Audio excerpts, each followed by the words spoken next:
पुष्णीतां मम सद्बुद्धिं निवासिष्ठभविषजौ लसतु श्रीमदानन्दतीर्थेन्दुर्नो हृदम्बरे यद्वचश्चन्द्रिका स्वान्तसन्तापं विनिकृन्तति भवति यदनुभावात् येडमूकोऽपि वाग्मी जडमतिरपि जन्तुर्जायते प्राज्ञमौलिः सकलवचनचेतो देवता भारती सा मम वचसि निधत्तां सन्निधिं मानसे च आपादमौलिपर्यन्तं गुरूणाम् आकृतिं स्मरेत् तेन विघ्नाः प्रणश्यन्ति सिद्ध्यन्ति च मनोरथाः तपस्वाध्याय शुश्रूषा कृष्णपूजारतं मुनिं विश्वेशविष्टदं वन्दे परिव्राट् चक्रवर्तिनम् जन्माद्यस्य यतोऽन्वयादितरतश्चार्थेष्वभिज्ञस्वराट् तेने ब्रह्महृदाय आदिकवये मुह्यन्ति यं सूरयः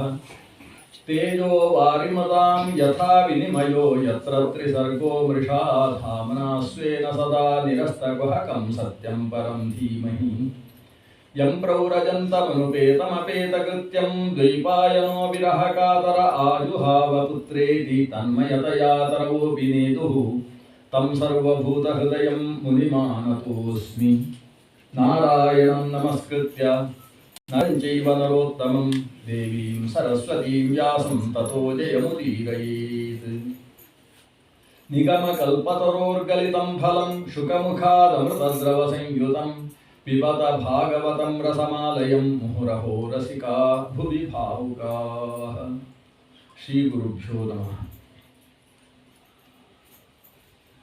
ಮನುಷ್ಯನನ್ನು ಉತ್ಕರ್ಷಕ್ಕೆ ತಂದು ನಿಲ್ಲಿಸುವಂತಹ ಏಣಿ ಶ್ರೀಮದ್ ಭಾಗವತ. ಸಾಮಾನ್ಯವಾಗಿ ಎತ್ತರಕ್ಕೆ ಇರುವುದು ಕೆಳಕ್ಕೆ ಇಳಿಯುವುದಕ್ಕೋಸ್ಕರ. ಬೆಳಗ್ಗೆ ಪೂರ್ವ ದಿಗಂತರಿಂದ ಉದಯಿಸುವ ಭಗವಾನ್ ಭಾಸ್ಕರ ನಿರಂತರ ಎತ್ತರಕ್ಕೆ ಇರ್ತಾನೆ, ಸಾಯಂಕಾಲದ ಹೊತ್ತು ಹಾಗೆ ಕೆಳಕ್ಕಿಳಿತಾನೆ. ಏರುವವ ಕೆಳಕ್ಕೆ ಇಳಿಯಲೇಬೇಕು ಅನ್ನುವ ಒಂದು ನೀತಿಯನ್ನು ಸೂರ್ಯ ಸಾರ್ತಾನೆ ಅಂತ ಕವಿಗಳು ನಿರೂಪಣೆ ಮಾಡ್ತಾರೆ. ಏರುವುದು ಇಳಿಯುವುದಕ್ಕೋಸ್ಕರ ಅನ್ನುವ ಒಂದು ಸಾಮಾನ್ಯ ಹಂತ ಅದು ಪ್ರಾಕೃತವಾದಂತಹ ಶರೀರಗತವಾದ ಚೇತನಕ್ಕೆ. ಶರೀರಗತವಾದ ಚೇತನ, ಶರೀರಂಗತ ಚೇತನ ಅಂತ ಎರಡು ಥರ. ಶರೀರದಲ್ಲಿ ಇರುವ ಚೇತನ, ಶರೀರದಿಂದ ಹೊರಹೊರಟಂತಹ ಚೇತನ ಅಂತ. ಶರೀರದಲ್ಲಿದ್ದು ಶರೀರದ ಸಂಬಂಧವನ್ನು ಪುಷ್ಕರ ಪಲಾಶದ ಹಾಗೆ ನೀರಿನಲ್ಲಿರತಕ್ಕಂತಹ ಕಮಲದ ಎಲೆ, ನೀರಿನಲ್ಲಿದ್ದಾಗಲೇ ಕಮಲ ಚೆನ್ನಾಗಿ ಅರಳುತ್ತಾ ಇರುವುದು. ಆದರೆ ನೀರಲ್ಲಿದ್ದು ನೀರನ್ನು ಅಂಟಿಸಿಕೊಳ್ಳದೇ ಇರುವ ಹಾಗೆ ಪದ್ಮಪತ್ರ ವಿವಾಂಭಸ ಅಂತ ಕೃಷ್ಣ ಹೇಳಿದ ಹಾಗೆ ಸಂಸಾರದಲ್ಲಿದ್ದು ಇಲ್ಲದೇ ಇರುವ ಸ್ಥಿತಿಯಲ್ಲಿ ಮಾತ್ರ ಮನುಷ್ಯ ಏರಿದವ ಕೆಳಕ್ಕೆ ಬೀಳುವುದಿಲ್ಲ. ಏರುವುದು ಇಳಿಯುವುದಕ್ಕೋಸ್ಕರ ಅನ್ನುವ ಸ್ಥಿತಿ ಶರೀರದ ಜೊತೆಗೆ ಸಂಬಂಧ, ಗಾಢತೆ, ಅಟ್ಯಾಚ್ಮೆಂಟ್ ಅಂತ ಏನು ಹೇಳ್ತೇವೆ, ಅತ್ಯಾಸಕ್ತಿ, ಆ ಕಾರಣದಿಂದ ಉಂಟಾದದ್ದು. ಅದನ್ನು ಬಿಟ್ಟು ನಿಂತಾಗ ಇದಕ್ಕೆ ವೈರಾಗ್ಯ ಅಂತ ಹೆಸರು. ಈ ವೈರಾಗ್ಯದ ಸ್ಥಿತಿಯಲ್ಲಿ ಮನುಷ್ಯ ನಿಂತಾಗ ಆತ ಏರ್ತಾನೆ, ಕೆಳಕ್ಕೆ ಬೀಳುವುದಿಲ್ಲ. ಬೀಳದೇ ಇರುವ ಉತ್ಕರ್ಷ ಪ್ರಾಪ್ತಿಗೋಸ್ಕರ ಶ್ರೀಮದ್ ಭಾಗವತ ಇದೆ ಅಂತ ವೇದವ್ಯಾಸರು ಭಾಗವತದ ನಿರೂಪಣೆ ಮಾಡಿದ್ದಾರೆ. ವೇದವ್ಯಾಸರು ಭಾಗವತವನ್ನಷ್ಟೇ ರಚಿಸಿದ್ದಲ್ಲ, ಭಾಗವತಕ್ಕಿಂತ ಹಿಂದೆ ಶ್ರೀಮನ್ ಮಹಾಭಾರತವನ್ನು ರಚಿಸಿದರು. ಮಹಾಭಾರತ 18 ಪರ್ವಗಳಷ್ಟು ಉತ್ಕೃಷ್ಟವಾದದ್ದು. 18 ಪುರಾಣಗಳ ಸಾರವನ್ನು ಹೊತ್ತಿದೆಯೋ ಅನ್ನುವ ರೀತಿಯಲ್ಲಿ 18 ಪರ್ವಗಳಲ್ಲಿ ಘಟಿತವಾಗಿರತಕ್ಕಂಥದ್ದು ಶ್ರೀಮನ್ ಮಹಾಭಾರತ. ಮಹಾಭಾರತದಲ್ಲಿ ಕುರುಪಾಂಡವರ ಕಥೆಯನ್ನು ಮುಂದಿಟ್ಟುಕೊಂಡು ಭಗವಂತನ ಮಹಿಮೆಯನ್ನೇ ವ್ಯಾಸರು ಉಸಿರಿದ್ರು. 1,00,000 ಶ್ಲೋಕಿ ಅಂತ ಮಹಾಭಾರತಕ್ಕೆ ಹೆಸರಿದೆ. ಅಷ್ಟೂ ಮಹಾಭಾರತ ಕೇಳಿದ ಮೇಲೆ ಆ ವೇದವ್ಯಾಸರ ಶಿಷ್ಯರಾದಂತಹ ರೋಮಹರ್ಷಣ ಅನ್ನುವ ಮಹರ್ಷಿಗಳು, ಈ ಮಹಾಭಾರತದಲ್ಲಿ ಶ್ರೀಕೃಷ್ಣನ ಕಥೆಯನ್ನು ತುಂಬ ಸಂಕ್ಷೇಪವಾಗಿ ಹೇಳಿದ್ದೀರಿ, ಸ್ವಲ್ಪ ಕೃಷ್ಣನ ಕಥೆ ವಿಸ್ತರಿಸಿ ಕೇಳಬೇಕು ಅಂತ ಅನಿಸುತ್ತೆ. ಯಾಕಂದರೆ ಎಷ್ಟು ಕೇಳಿದರೂ ಕೂಡ ಸಾಕಾಗುವುದಿಲ್ಲ ಅನ್ನುವ ಅತೃಪ್ತಿಯನ್ನು ಹುಟ್ಟಿಸುವಂತಹದ್ದು ಭಗವಂತನ ಕಥೆ. ಅದರ ಜೊತೆಗೆ ಈ ಭಗವಂತನ ಕಥೆಯನ್ನು ಕೇಳ್ತಾ ಕೇಳ್ತಾ ನಾವು ಮಾಡತಕ್ಕಂಥ ಅನುಷ್ಠಾನದಲ್ಲಿ ರಸ ಸಂಪ್ರಾಪ್ತಿ ಆಗ್ತದೆ. ನಾವು ನಿರಂತರ ದೇವರ ಕಥೆಯನ್ನು ಕೇಳ್ತಾ ಒಂದು ವೇಳೆ ನಮ್ಮಲ್ಲಿ ಅನುಷ್ಠಾನದಲ್ಲಿ ರಸ ನಿಷ್ಪತ್ತಿ ಆಗಲಿಲ್ಲ ಅಂದರೆ ಕಥೆ ಕೇಳಿದ್ವಿ ವ್ಯರ್ಥ. ಅಥವಾ ನಾವು ಎಷ್ಟೇ ಅನುಷ್ಠಾನ ಮಾಡಿಯೂ ಕೂಡ ಆ ಅನುಷ್ಠಾನದಿಂದಾಗಿ ಅಂತಃಕರಣ ಶುದ್ಧಿಯಾಗಿ ಭಗವಂತನ ಕಥೆ ಕೇಳಬೇಕು ಅನ್ನೋ ಭಾವ ನಮ್ಮಲ್ಲಿ ಹುಟ್ಟದೆ ಹೋದರೆ ಮಾಡಿದ ಅನುಷ್ಠಾನ ವ್ಯರ್ಥ. ಧರ್ಮ ಸ್ವನುಷ್ಠಿತ ಪುಂಸಾಂ ವಿಶ್ವಕ್ಸೇನ ಕಥಾಸು ಯಃ ನೋತ್ಪಾದಯೇತಿ ಯದಿ ರತಿಂ ಶ್ರಮ ಏವ ಹಿ ಕೇವಲಂ. ಧರ್ಮ ಸ್ವನುಷ್ಠಿತ, ಆ ಧರ್ಮವನ್ನು ಏನು ಚಾಚು ತಪ್ಪದೆ ಸರಿಯಾಗಿ ನಡೆಸಿದ್ದು. ವಿಶ್ವಕ್ಸೇನ ಕಥಾಸು ಯದಿ ನೋತ್ಪಾದಯೇತ್ ರತಿಂ, ನಾವು ಆ ಧರ್ಮಾನುಷ್ಠಾನ ಮಾಡಿದ್ದಕ್ಕೆ ಫಲ ಏನು ಅಂತ ಹೇಳಿದ್ರೆ ನಮ್ಮ ಅಂತಃಕರಣ ಶುದ್ಧಿಯಾಗಬೇಕು. ಶುದ್ಧಾಂತಃಕರಣದಲ್ಲಿ ಭಗವತ್ಕತೆ ಕೇಳಬೇಕು ಅನ್ನೋ ಆಸಕ್ತಿ ನಮಗೆ ಹುಟ್ಟಬೇಕು. ಅದು ಹುಟ್ಟಲಿಲ್ಲ ಅಂತಾದರೆ ಅನುಷ್ಠಾನ ಮಾಡಿದ ಧರ್ಮ ಅದು ಸರಿಯಾಗಿ ಅನುಷ್ಠಾನ ಆಗಲಿಲ್ಲ ಅಂತ ಅರ್ಥ. ಅದರಿಂದ ಭಗವತ್ಕಥಾ ಶ್ರವಣಕ್ಕೆ ಮನಸ್ಸು ತೆರೆದು ನಿಲ್ಲಬೇಕು ಅಂತಾದರೆ ಅಂತಃಕರಣ ಶುದ್ಧವಾಗಬೇಕು. ಶುದ್ಧವಾಗುವುದು ಅಂದರೆ ಲೌಕಿಕವಾದ ಆಸಕ್ತಿಗಳನ್ನು ಕಡಿಮೆ ಮಾಡಿಕೊಳ್ಳಬೇಕು. ಆ ನಿಟ್ಟಿನಿಂದ ಶ್ರೀಮದ್ಭಾಗವತ ಶುದ್ಧಾಂತಃಕರಣರಿಗೋಸ್ಕರ ಹೇಳಿರತಕ್ಕಂಥದ್ದು. ಆದರೆ ಈಗಿನ ಸ್ಥಿತಿ ಹೇಗೆ? ಶುದ್ಧಾಂತಃಕರಣ ಆಗುವುದು ಭಾಗವತದಿಂದ ಅನ್ನೋ ಸ್ಥಿತಿ. ನಾವು ಈಗ ಶುದ್ಧಾಂತಃಕರಣರಾದವರು ಮಾತ್ರ ಭಾಗವತ ಕೇಳಬೇಕು ಅಂತ ಹೇಳಿದರೆ ಈ ಮೈಕ್ ಬೇಕಾಗಿ, ಆದರೆ ಅಂತಃಕರಣ ಶುದ್ಧಿ ಇದ್ದವರಿಗಷ್ಟೇ ಭಾಗವತ ಅಂತ ಇದನ್ನು ಹೇಳುವುದಕ್ಕಾಗುವುದಿಲ್ಲ. ಅದಕ್ಕೋಸ್ಕರ ಭಾಗವತ ಯಾರು ಕೇಳಬೇಕು ಅಂತ ಕೇಳಿದರೆ ಪಿಬತ ಭಾಗವತಂ ರಸಮಾಲಯಂ ಮುಹುರಹೋ ರಸಿಕಾ ಭುವಿ ಭಾವುಕ. ಭೂಮಿಯಲ್ಲಿ ಯಾರು ಭಗವಂತನ ಕಡೆಗೆ ಸೆಳೆತ ಉಳ್ಳವರು ಅಂತಿದ್ದಾರೆ ಅವರಿಗೆ ಭಾವುಕರು ಅಂತ ಹೆಸರು. ಭಾವೋ ಭಕ್ತಿ ಸಮುದ್ದಿಷ್ಟ, ಭಾವುಕೋ ಭಕ್ತ ಉಚ್ಯತೆ. ಭಾವುಕ ಅಂದರೆ ಭಗವಂತನ ಕಡೆಗೆ ತನ್ನ ಭಾವವನ್ನು ಹರಿಸಿದವ. ಭಗವದ್ಭಕ್ತರಾದ ಪ್ರತಿಯೊಬ್ಬರೂ ಕೇಳಬೇಕಾದ ಜೀವನದ ಅನಿವಾರ್ಯವಾದ ಒಂದು ಘಟ್ಟ ಅಂದರೆ ಶ್ರೀಮದ್ ಭಾಗವತದ ಕಥೆ. ಸಾಮಾನ್ಯವಾಗಿ ಸರ್ಪದ ಭಯವುಳ್ಳವರು ಭಾಗವತ ಕೇಳಬೇಕು ಅಂತ ಒಂದು ಮಾತು. ಯಾಕೆಂತೇಳಿದರೆ ರಾಜ ಪರೀಕ್ಷಿತ ಶ್ರೀಮದ್ ಭಾಗವತವನ್ನು ಶ್ರವಣ ಮಾಡಿದ. ಅವನಿಗೆ ಸರ್ಪ ಭಯ. ಇನ್ನು 7 ದಿವಸಕ್ಕೆ ಸರಿಯಾಗಿ ತಕ್ಷಕನೆಂಬಂತಹ ಸರ್ಪ ನಿನ್ನನ್ನು ಕಚ್ಚಿ ಸಾಯಿಸಲಿ ಅಂತ ಒಬ್ಬ ಹುಡುಗ ಶಾಪ ಬಿಟ್ಟದ್ದು. ಆ ಹುಡುಗನಿಗೆ ಇನ್ನೂ ಕೂಡ 7.5 ವರ್ಷ. ಶೃಂಗಿ ಅಂತ ಆತನ ಹೆಸರು, ಶಮೀಕನ ಮಗ. ಅವರಿಗೆ ಶಾಪ ಕೊಡಬೇಕು ಅನ್ನೋ ವಿಷಯವೂ ಗೊತ್ತಿರಲಿಲ್ಲ. ಒಂದು ಸಿಟ್ಟಿನಿಂದ ಆತ ಶಾಪವನ್ನು ಕೊಟ್ಟ. ಸಿಟ್ಟು ಏನು? ತನ್ನ ತಂದೆಗೆ ಈ ರಾಜ ಪರೀಕ್ಷಿತ ಒಂದು ಸತ್ತ ಹಾಲನ್ನು ಆತನ ಕಂಠದಲ್ಲಿ ಮಾಲೆಯ ಹಾಗೆ ಜೋಡಿಸಿದ್ದಾನೆ. ಅದು ಕೈಯಲ್ಲಿ ಮುಟ್ಟುವುದಕ್ಕೆ ಹೇಸಿ ತನ್ನ ಬಿಲ್ಲಿನ ತುದಿಯಿಂದ ಧನುಷ್ಕೋಟಿಯಿಂದ ಎತ್ತಿ ಮಾಲೆಯನ್ನು ಹಾಕಿದ್ದಾನೆ. ರಾಜ ಒಂದು ಆಶ್ರಮದ ಒಳಗೆ ಪ್ರವೇಶಿಸಬೇಕು ಅಂತ ಹೇಳಿದರೆ ತಾನು ಅಪ್ಪಣೆಯನ್ನು ಕೇಳಿ ಪ್ರವೇಶಿಸಬೇಕು. ಊರಿಗೆಲ್ಲ ರಾಜನಾದರೂ ಕೂಡ ಗುರುಕುಲದಲ್ಲಿ ಅರಸರು ತಲೆ ತಗ್ಗಿಸಿಕೊಂಡು ಗುರುಗಳ ಮುಂದೆ ಏನಪ್ಪಣೆ ಅಂತ ಕೇಳುವಂತಹದ್ದು ಈ ದೇಶದ ಸಂಸ್ಕೃತಿ. ಅರಮನೆಗೂ ಗುರುಮನೆಗೂ ಅಂತಹ ಒಂದು ಗಾಢವಾದ ಸಂಬಂಧ ಇದೆ. ಅರಮನೆಯೂ ಕೂಡ ಲೋಕದ ಧಾರ್ಮಿಕ ವ್ಯವಹಾರಗಳಲ್ಲಿ ಗುರುಮನೆಯಲ್ಲಿ ತಲೆ ತಗ್ಗಿಸಿ ಪಾಠ ಕೇಳಿ ಬೆಳೆದದ್ದು ಅರಮನೆ. ಆ ನಿಟ್ಟಿನಿಂದ ಗುರುಗಳ ಆಶ್ರಮದಲ್ಲಿ ತಾನು ಸೀದಾ ಪ್ರವೇಶ ಮಾಡಿ ನೀರು ಕೊಡಿ ಅಂತ ಕೇಳಿ ನೀರು ಕೊಡದೇ ಹೋದಾಗ ಋಷಿಗಳನ್ನು ಅವಮಾನ ಮಾಡಿ ಬಂದಿದ್ದಾನೆ ರಾಜ ಪರೀಕ್ಷಿತ. ಆವಾಗ ತನ್ನ ತಂದೆಯನ್ನು, ಅದು ನಿರ್ವಿಕಲ್ಪಕ ಸಮಾಧಿಯಲ್ಲಿದ್ದಂತಹ ತಂದೆ, ಬಾಹ್ಯ ವಿಷಯಗಳ ಬಗ್ಗೆ ಗೊಡವೆ ಇಲ್ಲದೆ ಅಂತರ್ಮುಖನಾಗಿದ್ದ ತಂದೆಯಲ್ಲಿ ರಾಜ ಹೀಗೆ ಅವಮಾನಿಸಿದ್ದನ್ನು ತಿಳಿದಂತಹ ಮಗ ಉಪನಯನ ಆಗಿ ಉಪಕರ್ಮ ಆಗಲಿಲ್ಲ. ಅಂಥವನಿಗೆ ಸಂಸ್ಕೃತದಲ್ಲಿ ಆಶಿನ ಅಂತ ಹೆಸರು. ನಮೋ ಮಹದ್ಭ್ಯೋಸ್ತು ನಮೋರ್ಭಕೇಭ್ಯೋ ನಮೋ ಯುವಭ್ಯೋ ನಮ ಆವಟುಭ್ಯ. ವೇದದಲ್ಲಿ ನಮ ಆಶಿನೇಭ್ಯ ಅಂತ ಹೇಳ್ತಾರೆ. ಆಶಿನ ಅಂದರೆ ಉಪನಯನ ಆಗಿ ಉಪಕರ್ಮ ಆಗುವುದಕ್ಕಿಂತ ಮೊದಲ ಸ್ಥಿತಿ, ನೂತನ ಬ್ರಹ್ಮಚಾರಿ. ಆತ ಅಲ್ಲಿಯ ತನಕ ಕೇವಲ ಗಾಯತ್ರಿ ಜಪವನ್ನು ಮಾಡಿಕೊಂಡಿದ್ದವ, ವೇದಾಧ್ಯಯನಕ್ಕೆ ಇನ್ನೂ ಹೊರಡದೇ ಇದ್ದವ. ಗಾಯತ್ರಿ ಜಪವನ್ನು ಸರಿಯಾಗಿ ಮಾಡಿದರೆ ಏನು ಬಲ ಅನ್ನುವುದಕ್ಕೆ ಸಾಕ್ಷಿಯಾಗಿ ಆತ ಕೊಟ್ಟ ಶಾಪ ಇವತ್ತು ನಮ್ಮ ಮುಂದೆ ಇದೆ. ಆತ ನಿಜವಾಗಿ ಏನು ಹೇಳ್ಬೋದಿತ್ತು? ನೀನು ಈ ಕ್ಷಣದಲ್ಲಿ ರಕ್ತಕಾರಿ ಸಾಯು ಅಂತ ಶಾಪ ಕೊಡಬಹುದಿತ್ತು, ನಿಜವಾಗಿ ಶಾಪ ಕೊಡುವ ಉದ್ದೇಶ ಅವನಿಗೆ ಇದ್ದಿದ್ದರೆ. ಆದರೆ ಹಾಗೆ ಹೇಳಿಲ್ಲ. ಇವತ್ತಿನಿಂದ 7 ದಿವಸಕ್ಕೆ ಸರಿಯಾಗಿ ಸಾಯು ಅಂತ ಹೇಳಿದ್ದಲ್ಲ. ಮತ್ತೆ ತಕ್ಷಕನೆಂಬ ಸರ್ಪ ನಿನ್ನನ್ನು ಕಚ್ಚಿ ಸಾಯಿಸಲಿಲ್ಲ. ಇದು ತಕ್ಷಕನಿಗೆ ಶಾಪವೋ ರಾಜನಿಗೆ ಶಾಪವೋ ಅಂತಲೇ ಪ್ರಶ್ನೆ. ಹಾಗಾದರೆ ಈ ರೀತಿ ಶಾಪ ಕೊಟ್ಟಿದ್ದಾನೆ ಅಂದರೆ ಇದರ ಹಿನ್ನೆಲೆ ಏನು? ಸ್ವಲ್ಪ ಹೊತ್ತಾಯಿತು. ಹುಡುಗರೆಲ್ಲ ಕೂತು ಅಳ್ತಾ ಇದ್ದಾರೆ. ರಾಜ ತಾನು ತನ್ನ ಊರಿಗೆ ಸಾಗಿ ಹೋಗಿದ್ದಾನೆ. ಶಮೀಕ ತಾನು ಅಂತರ್ಮುಖನಾಗಿದ್ದವ ಬಹಿರ್ಮುಖನಾಗ್ತಾನೆ. ಮೇಲಿದ್ದ ಸರ್ಪವನ್ನು ಕಿಂಚಿತ್ತೂ ಯೋಚನೆ ಇಲ್ಲದೆ ತೆಗೆದು ಬದಿಗೆ ಹಾಕ್ತಾನೆ. ಯಾಕೆ ಅಳ್ತಾ ಇದ್ದೀರಿ ಮಕ್ಕಳೇ ಅಂತ ಕೇಳ್ತಾನೆ. ಇವ ಶಾಪ ಕೊಟ್ಟಿದ್ದಾನೆ, ಹೀಗೀಗಾಗಿದೆ, ರಾಜ ಅವಮಾನ ಮಾಡಿದ್ದಾನೆ. ವಿಷಯ ಕೇಳಿ ರಾಜ ಅವಮಾನ ಮಾಡಿದ ವಿಷಯ ಶಮೀಕನಿಗೆ ದೊಡ್ಡದಾಗಲಿಲ್ಲ. ನನ್ನ ಮಗ ಶಾಪ ಕೊಟ್ನೋ ಅಂತ ಬೇಸರವಾಗ್ತದೆ ಅವರಿಗೆ. ಎಂಥ ಒಳ್ಳೆಯ ರಾಜ ಪರೀಕ್ಷಿತ. ಈ ಕಲಿಯುಗದಲ್ಲೂ ಕೂಡ ಕೃತಯುಗ ಧರ್ಮವನ್ನು ಎಲ್ಲ ಕಡೆಯಲ್ಲೂ ವ್ಯಾಪಿಸುವ ಹಾಗೆ ಮಾಡಿದ ಪರಮ ಕೃಷ್ಣ ಭಕ್ತ. ಅಂತಹ ರಾಜನಿಗೆ ನೀನು ಶಾಪ ಕೊಟ್ಟಿಯ ಮಗನೇ. ಆ ರಾಜ ಇರುವುದರಿಂದ ಅಲ್ವಾ ನಾವು ಶಾಂತವಾಗಿ ಕಾಡಿನಲ್ಲಿ ತಪಸ್ಸು ಮಾಡಲಿಕ್ಕೆ ಸಾಧ್ಯವಾಗ್ತಾ ಇರುವುದು. ರಂಜಯತೆ ಪ್ರಜಾ ಇತಿ ರಾಜ. ರಾಜ ಅನ್ನುವ ಶಬ್ದವೇ ಲೋಕಕ್ಕೆ ಬೇಕಾದ ವರ್ಣಾಶ್ರಮ ಧರ್ಮಗಳನ್ನು ಸರಿಯಾದ ಚೌಕಟ್ಟಿನಲ್ಲಿ ಬೆಳೆಸಿಕೊಂಡು ಅವರು ತಮ್ಮ ತಮ್ಮ ಧರ್ಮಾನುಷ್ಠಾನ ಮಾಡುವುದರ ಮೂಲಕ ಕಾಲಕ್ಕೆ ಮಳೆ ಬರುವ ಹಾಗೆ ಮಾಡತಕ್ಕಂಥವ ರಾಜ. ಅಂತಹ ಅನ್ವರ್ಥ ರಾಜನಾದಂತಹ ಪರೀಕ್ಷಿತನಿಗೆ ನೀನು ಶಾಪ ಕೊಟ್ಟಿಯ. ಹೀಗೆ ಬೈಯುವುದಕ್ಕೆ ಅಂತ ಬಾಯಿ ತೆಗಿತಾನೆ, ಮಗನಿಗೇ ಬೈಬೇಕು ಅಂತ. ಆದರೆ ಅಷ್ಟರಲ್ಲಿ ಆತ ಯೋಚನೆ ಮಾಡ್ತಾನೆ, ಇದು ಮಗ ಕೊಟ್ಟ ಶಾಪ ಅಂತ ಹೇಗೆ ಹೇಳುವುದು? ಮಗ ಕೊಟ್ಟರೆ ಹೀಗೆ ತಕ್ಷಕನನ್ನು ಎಳೆದು ತಂದು ಶಾಪ ಕೊಡಬೇಕಿರಲಿಲ್ಲ ಅಲ್ವಾ? ಹಾಗಾದರೆ ಮಗನ ಬಾಯಿಯಲ್ಲಿ ದೈವದಿಷ್ಟವು ಬಂದಿದೆ ಅಷ್ಟೇ. ಏನಾಗಬೇಕು ಅಂತ ದೇವರ ಚಿತ್ತ ಇದೆ, ಅದನ್ನು ಈ ಮಗನ ಬಾಯಿಯಲ್ಲಿ ಭಗವಂತ ಆಡಿಸಿದ್ದಾರೆ.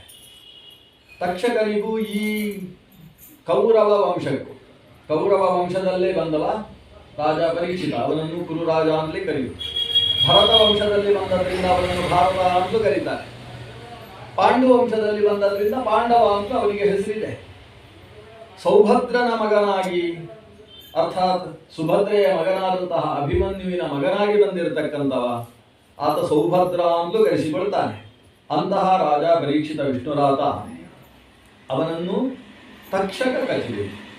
ಯಾಕಂದರೆ ಇವನ ಅಜ್ಜ ತಕ್ಷಕನ ಪತ್ನಿಯನ್ನು ಸಾಯಿಸಿದವ. ಪರೀಕ್ಷಿತನ ಅಜ್ಜ ಅಂತ ಹೇಳಿದರೆ ಅರ್ಜುನನಿಂದಾಗಿ ತಕ್ಷಕನ ಪತ್ನಿ ಅವಳು ಕಾಂಡವ ದಹನದ ಸಂದರ್ಭದಲ್ಲಿ ಹತಳಾಗ್ತಾನೆ. ತಕ್ಷಕನ ಮಗನಾದ ಅಶ್ವಸೇನನನ್ನೂ ಸಂಹರಿಸಿರ್ತಕ್ಕಂಥವ ಇದೇ ಅರ್ಜುನ. ಆದ್ದರಿಂದ ಈ ಅರ್ಜುನನ ವಂಶಕ್ಕೆ ಒಂದು ಸರ್ಪದೋಷ ಇತ್ತು. ನಮ್ಮನ್ನೆಲ್ಲ ಕಳೆದಿದ್ರೆ ಸ್ವಲ್ಪ ಜ್ಯೋತಿಷ ಹೇಳ್ಬೋದಿತ್ತು, ಒಂದು ಆಶ್ಲೇಷ ಬಲಿಯಾಗಬೇಕು, ಒಂದು ಸರ್ಪದೋಷ. ಆದ್ದರಿಂದ ಸರ್ಪಕ್ಕೆ ಸಂಬಂಧಪಟ್ಟ ಹಾಗೆ ಸರ್ಪಕಚ್ಚಿಯೇ ಸಾಯಬೇಕು ಅಂತಕ್ಕಂಥದ್ದು ಈ ಪರೀಕ್ಷಿತನಿಗಿರ್ತಕ್ಕಂತಹ ದೈವನಿಷ್ಠ.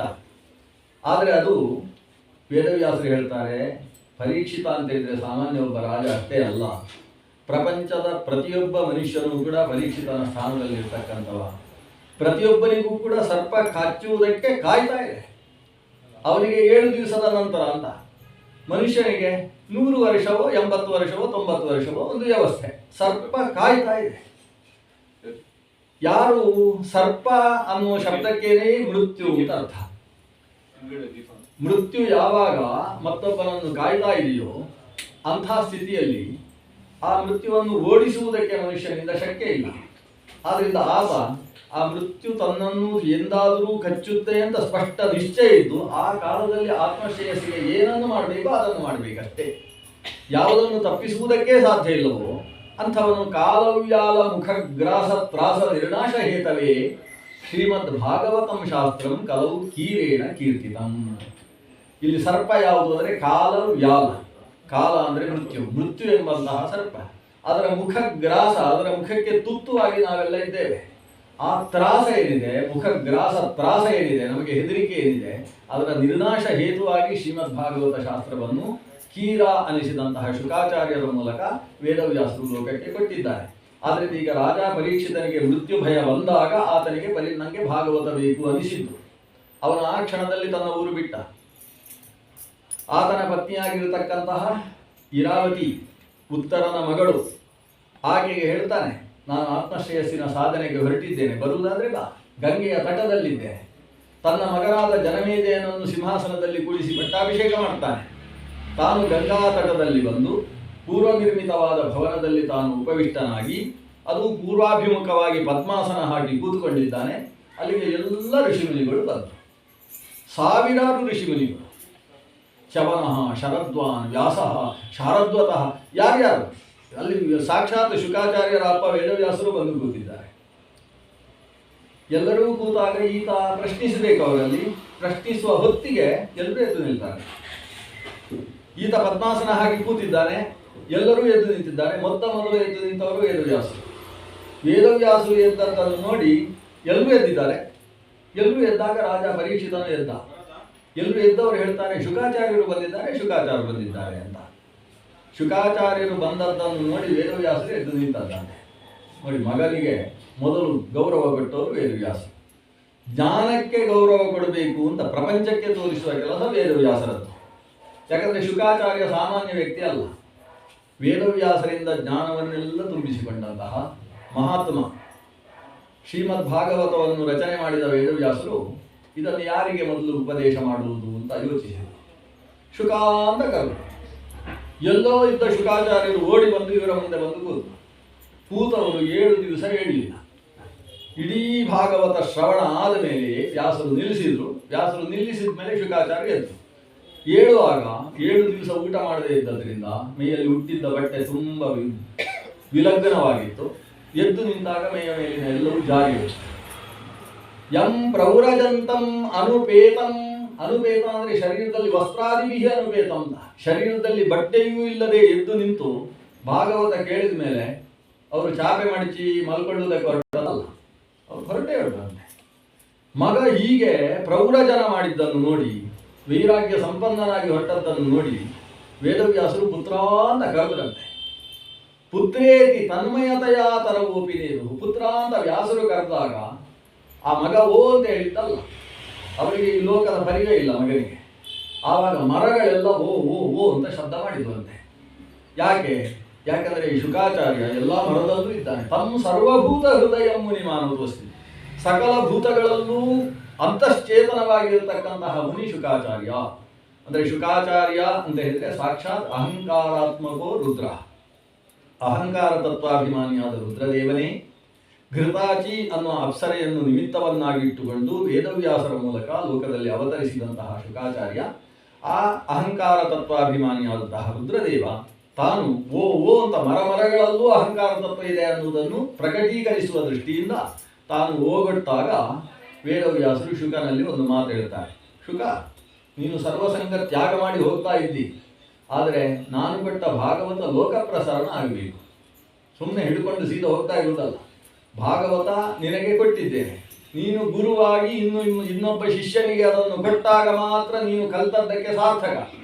ನೀನು ಕಲ್ತದ್ದನ್ನು ಗುರುಗಳಿಗೆ ಪುನರರ್ಪಿಸಿದ ಗುರುದಕ್ಷಿಣೆಯ ಫಲ ಸಿಗ್ತದೆ. ದಕ್ಷಿಣಾ ಜ್ಞಾನ ಸಂದೇಶ, ಅದನ್ನು ನೀನು ವ್ಯಾಪಕವಾಗಿ ಬೆಳೆಸಬೇಕು. ಹಾಗೆ ಹೇಳಿದುಕೊಳ್ಳಿ ಶುಕಾಚಾರ್ಯರು ಹೊರಟದ್ದು ಇಲ್ಲಿಗೆ. ಈ ಗಂಗಾ ತೀರದಲ್ಲಿ ಬಂದು ಶುಕಾಚಾರ್ಯರು ತಾವು ಭಾಗವತವನ್ನು ಶ್ರವಣ ಮಾಡಿದ್ದಾರೆ. ಭಾಗವತ ಪಠನ ನಡೆದದ್ದು ಗಂಗಾ ತೀರದಲ್ಲಿ. ಅದಕ್ಕೆ ಆ ಜಾಗಕ್ಕೆ ಶುಕಸ್ಥಲ ಅಂತ ಹೆಸರಾಯಿತು.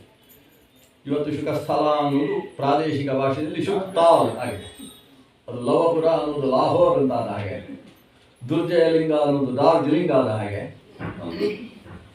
ಹೀಗಾಗಿದೆ. ಶುಕ್ತಾಲ್ ಆಗಿದೆ. ಶುಕಸ್ಥಳದಲ್ಲಿ ಆ ಗಂಗಾ ತೀರದಲ್ಲಿ ತಾವು ಭಾಗವತವನ್ನು ಹೇಳಿದರು. ಶುಕಾಚಾರ್ಯರು ಭಾಗವತ ಹೇಳುವಾಗ ಅಲ್ಲಿದ್ದ ಮಹರ್ಷಿಗಳ ಸಮುದಾಯದಲ್ಲಿ ಒಬ್ಬರು, ಒಂದು ರೀತಿಯಲ್ಲಿ ಶುದ್ಧ ಕಂಪ್ಯೂಟರ್ ಇದ್ದ ಹಾಗೆ ಒಬ್ಬರು ಇದ್ರೆ ಏನು ಹೇಳಿತು ಅದನ್ನೆಲ್ಲ ಒಳಗೆ ಹಾಕಿಕೊಳ್ತಕ್ಕಂಥ ಶಕ್ತಿಯವತ್ತು. ಅದು ಯಾರು ಅಂತ ಹೇಳಿದರೆ, ಈ ವೇದವ್ಯಾಸರ ರೋಮಾಂಚನದಿಂದ ಹುಟ್ಟಿದ ಒಬ್ಬ ಮಗ ಇದ್ದ, ರೋಮಹರ್ಷಣ ಅಂತ ಆತನಿಗೆ ಹೆಸರು. ಆ ರೋಮಹರ್ಷಣನಿಗೊಬ್ಬ ಮಗ, ಅವನಿಗೆ ಉಗ್ರಶ್ರವಸ್ಸು ಅಂತ ಹೆಸರು. ಅವರನ್ನು ಸೂತ ಪುರಾಣಿಕರು ಅಂತ ಕರೀತಾರೆ. ಆ ಉಗ್ರಶ್ರವಸ್ಸೆಂಬಂತಹ ಸೌತಿ ಆತ ಈ ವೇದವ್ಯಾಸರ ಮಗ ಶುಕಾಚಾರ್ಯರು ಹೇಳುವ ಭಾಗವತವನ್ನೆಲ್ಲ ಕೇಳಿಸಿಕೊಳ್ತಾರೆ. ಅಲ್ಲಿ ಕೇಳಿಸಿಕೊಂಡು ಅಲ್ಲಿಂದ ಹೊರಟ. 7 ದಿವಸದ ಕಥೆ ಮುಗಿಯಿತು. ಕಥೆ ಮುಗಿದ ಮೇಲೆ ಆ ಕಥೆಯನ್ನಷ್ಟನ್ನು ಶಿರದಲ್ಲಿ ಧರಿಸಿಕೊಂಡು ಆ ಸೂತ ಪುರಾಣಿಕರು ಶುಕಸ್ಥಳದಿಂದ ಯಮುನಾ ತೀರಕ್ಕೆ ಬರ್ತಾರೆ. ಯಮುನಾ ತೀರಕ್ಕೆ ಬರ್ತಾ ಹಾಗೆ ಗೋಮತಿ ತೀರಕ್ಕೆ ಸಾಗ್ತಾರೆ. ಗೋಮತಿ ತೀರದಲ್ಲಿ ಒಂದು ದೊಡ್ಡ ಅರಣ್ಯ, ಅದೊಂದು ನೈಮಿಷಾರಣ್ಯ ಅಂತ ಕರೀತಾರೆ. ನೈಮಿಷೇ ಅನಿಮಿಷ ಕ್ಷೇತ್ರೇ ಋಷಯ ಶೌನಕಾದಯ ಸತ್ರಂ ಸ್ವರ್ಗಾಯ ಲೋಕಾಯ ಸಹಸ್ರ ಸಮಮಾಸತ. ಆ ನೈಮಿಷಾರಣ್ಯದಲ್ಲಿ ಒಂದು ಗುರುಕುಲ ಉಂಟಾನೆ. ಆ ಗುರುಕುಲಕ್ಕೆ ಕುಲಪತಿಗಳು ಶೌನಕಾಚಾರ್ಯರು. ಶೌನಕರು ಅದರ ಕುಲಪತಿಗಳು. ಕುಲಪತಿ ಅಂತ ಹೇಳಿದರೆ ಇವತ್ತು ವೈಸ್ ಚಾನ್ಸಲರ್ ಅಥವಾ ಚಾನ್ಸಲರ್ ಅಂತ ಶಬ್ದದಲ್ಲಿ ಕರೀತೇವೆ. ಶಾಸ್ತ್ರೀಯವಾಗಿ ಕುಲಪತಿ ಅನ್ನುವ ಶಬ್ದಕ್ಕೆ ಅರ್ಥ 10,000ಕ್ಕೆ ಕಡಿಮೆ ಇಲ್ಲದೆ ಇರುವಷ್ಟು ವಟುಗಳಿಗೆ ಅನ್ನದಾನಾದಿ ವ್ಯವಸ್ಥೆಯನ್ನು ಮಾಡಿ ಪಾಠದ ವ್ಯವಸ್ಥೆ ಮಾಡಿದಂತಹ ಒಬ್ಬ ವಿಪ್ರರ್ಷಿ, ಅವರಿಗೆ ಕುಲಪತಿ. ವಟೂನಾಂ ದಶಸಹಸ್ರಂ ಯೋನ್ನದಾನಾದಿ ಪೋಷಣಾತ್ ಅಧ್ಯಾಪಯೇಚ್ಚ ವಿಪ್ರರ್ಷಿ ಸವೈ ಕುಲಪತಿ ಸ್ಮೃತ ಅಂತ ಮಹಾಭಾರತ ಹೇಳುತ್ತದೆ. ಕುಲಪತಿ ಅಂತಾಗಬೇಕಾದ್ರೆ ಅಷ್ಟೊಂದು ಜನಕ್ಕೆ ಪಾಠದ ವ್ಯವಸ್ಥೆ ಮಾಡಬೇಕು. ಅದನ್ನು ಅನ್ವರ್ಥವಾಗಿ ಕುಲಪತಿಯಾಗಿದ್ದವರು ಶೌನಕರು, ನೈಮಿಷಾರಣ್ಯದ ಗುರುಕುಲದ ಅಧಿಪತಿಗಳು. ಅಲ್ಲಿ ಒಂದು ದೀರ್ಘಕಾಲಿಕವಾದ ಸತ್ರಂ ಸ್ವರ್ಗಾಯ ಲೋಕಾಯ ಸಹಸ್ರ ಸಮಮಾಸದ.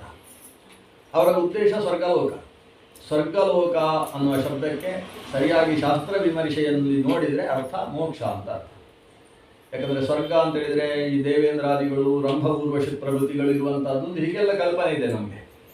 ಆದರೆ ಶಾಸ್ತ್ರ ಸ್ವರ್ಗ ಶಬ್ದಕ್ಕೆ ಅರ್ಥ ಏನು ಹೇಳ್ತದೆ ಅಂದರೆ ಯನ್ನ ದುಃಖೇನ ಸಂಭಿನ್ನಂ ನಚಗ್ರಸ್ತಮನಂತರಂ ಅಭಿಲಾಷೋಪನೀತಂಚ ತತ್ಪದಂ ಸ್ವಪದಾಶ್ರಯ ಅಂತ. ಸ್ವರ್ಗ ಅನ್ನುವ ಶಬ್ದದಿಂದ ಕರಿಬೇಕಾದರೆ ಅದರಲ್ಲಿ ದುಃಖದ ಸಂಬಂಧ ಇರಬಾರ್ದು. ನಚಗ್ರಸ್ತಂ, ಹಿಂದಕ್ಕೂ ದುಃಖ ಸಂಬಂಧ ಇಲ್ಲ, ಆಗಡೆಗೂ ದುಃಖ ಸಂಬಂಧ ಇಲ್ಲ, ಮುಂದಕ್ಕೆ ದುಃಖ ಬರುತ್ತಲ್ಲ ಅನ್ನೋ ಹೆದರಿಕೆಯೂ ಇಲ್ಲ. ಬಯಸಿದ ಕಾಲಕ್ಕೆ ಸಿಗ್ತದೆ. ಇದಕ್ಕೆ ಸ್ವರ್ಗ ಅಂತ ಹೆಸರು. ನಾವು ಬೆಂಗಳೂರನ್ನು ಸ್ವರ್ಗ ಅಂತ ಕರೀಲಿಕ್ಕೆ ಶುರು ಮಾಡಿದ್ದೇವೆ. ಬಯಸಿದ ಕಾಲಕ್ಕೆ ಸಿಗುವುದಕ್ಕೆ ಸುಖ ಅಂತ ಹೆಸರು. ಯಾಕೆಂದ್ರೆ ದುಃಖ ಅಂದ್ರೆ ಏನು? ಬಯಕೆ ಉಂಟಾಗಿ ಸಿಗುವಲ್ಲಿಯ ತನಕದ ಕಾಲಾವಧಿಯ ಮಾನಸ ಸ್ಥಿತಿಗೆ ದುಃಖ ಅಂತ ಹೆಸರು. ಈಗ ಏಕಾದಶಿಯ ದಿವಸ ಊಟ ಸಿಗದೆ ಹೋದರೆ ದುಃಖ ಯಾರಿಗಾಗುವುದಿಲ್ಲ. ಯಾಕಂದ್ರೆ ಮನಸ್ಸಿನಲ್ಲಿ ಬಯಕೆ ಇರುವುದಿಲ್ಲ. ನಾಳೆ ಬೆಳಗ್ಗೆ 7 ಗಂಟೆಗೆ ಸಿಕ್ಕಿದ್ರೆ ಸಾಕು ಅಂತ ಇರ್ತದೆ. ಆದರೆ ದ್ವಾದಶಿ ದಿವಸ ಬೆಳಗ್ಗೆ 7 ಗಂಟೆಗೆ ಅಡಿಗೆ ಆಗಲಿಲ್ಲ ಅಂತ ಹೇಳಿದ್ರೆ ಶುರು ಆಗ್ತದೆ. ಹಾರಾಟ, ಕುಡಿದಾಟ ಎಲ್ಲ ಶುರು ಆಗ್ತದೆ. ಚಾರು ಚರ್ಯೆಗಳೆಲ್ಲ ಆರಂಭ ಆಗ್ತದೆ. ಇದಕ್ಕೆ ಕಾರಣ ಏನು ಅಂತ ಹೇಳಿದ್ರೆ ಬೇಕು ಅನಿಸಿತು ಸಿಗಲಿಲ್ಲ.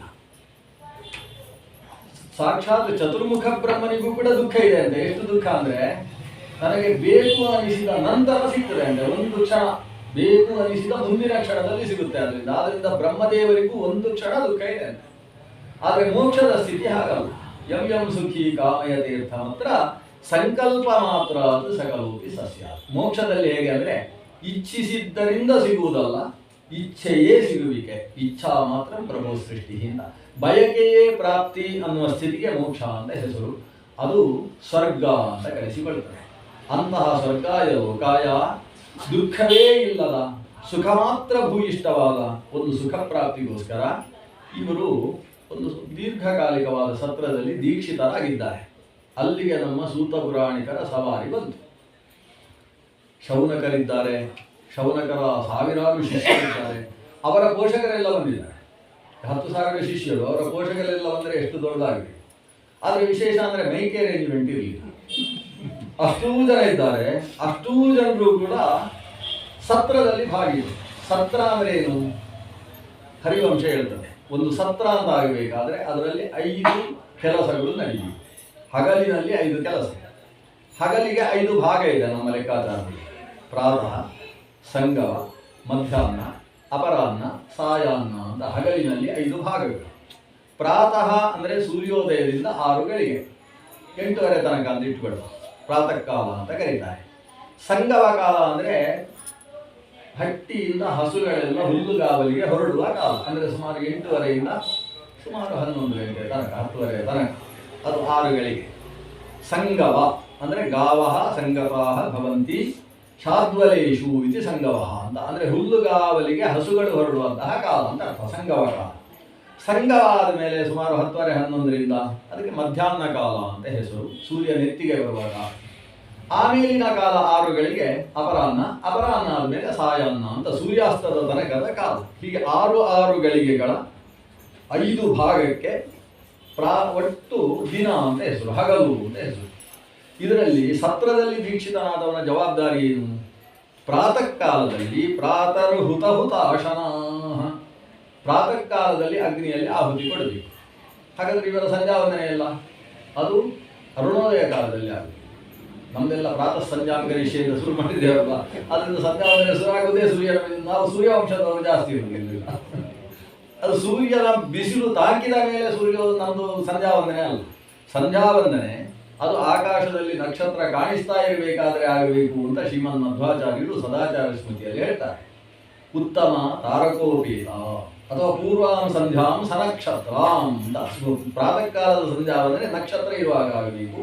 ಉತ್ತರಾಂ ಸದಿವಾಕರ, ಸಾಯಂಕಾಲದ ಸಂಧ್ಯಾ ಅಂದರೆ ಸೂರ್ಯ ಇರುವಾಗ ನಡೆಸಬೇಕು ಅಂತ. ಯಾಕಂದ್ರೆ ಇಲ್ಲಿ ಉಪನ್ಯಾಸಕ್ಕೆ ಬರಲಿಕ್ಕೆ ಆಗುದಿಲ್ಲ. ನಾವೇನು ಮಾಡಿದ್ದೇವೆ, ವ್ಯತ್ಯಾಸ ಮಾಡಿದ್ದೇವೆ. ಬೆಳಗಿದ್ದನ್ನು ಸದಿವಾಕರ ಮಾಡಿ ಸಾಯಂಕಾಲದ್ದು ಸನಕ್ಷತ್ರ ಮಾಡಿಕೊಂಡಿದ್ದೇವೆ. ಅಂದ್ರೆ ಬೆಳಗಿದ್ದು ಸನಕ್ಷತ್ರ, ಸಾಯಂಕಾಲದ್ದು ಸದಿವಾಕರವಾಗಬೇಕು ಅಂತ ವಿಧಾನ ಇರತಕ್ಕಂಥದ್ದು. ಆದ್ದರಿಂದ ಸೂರ್ಯೋದಯ ಆದ ಪ್ರಾಗ್ ಸ್ವೀಯ ಅನುಷ್ಠಾನಗಳನ್ನೆಲ್ಲ ಮುಗಿಸಿಕೊಂಡಂತಹ ಆ ಋಷಿಗಳು ಸೂರ್ಯೋದಯದಿಂದ 6 ಗಳಿಗೆಗಳ ಕಾಲದಲ್ಲಿ ಅಗ್ನಿಯಲ್ಲಿ ಆಹುತಿಯನ್ನು ಕೊಡ್ತಾರೆ. ಆಮೇಲಿನ ಕಾಲ ಸಂಗವ ಕಾಲದಲ್ಲಿ ವೇದ ಪಾರಾಯಣ, ವೇದ ಪುರಾಣಾದಿ ಪಾರಾಯಣ, ಸರ್ವಮೂಲ ಇದ್ದಿದ್ರೆ ಅದನ್ನು ಒಂದು ಸೇರಿಸ್ಬೋದಿತ್ತು ಪಾರಾಯಣದಲ್ಲಿ. ಆ ಕಾಲದಲ್ಲಿ ಚತುರ್ವೇದ ಪಾರಾಯಣಗಳನ್ನು ನಡೆಸಬೇಕು. ಮಧ್ಯಾಹ್ನ ಕಾಲ ಪ್ರಾಪ್ತಿ ಆಯಿತು. ಮಧ್ಯಾಹ್ನ ಕಾಲದಲ್ಲಿ ದಾನಗಳನ್ನು ಕೊಡಬೇಕು.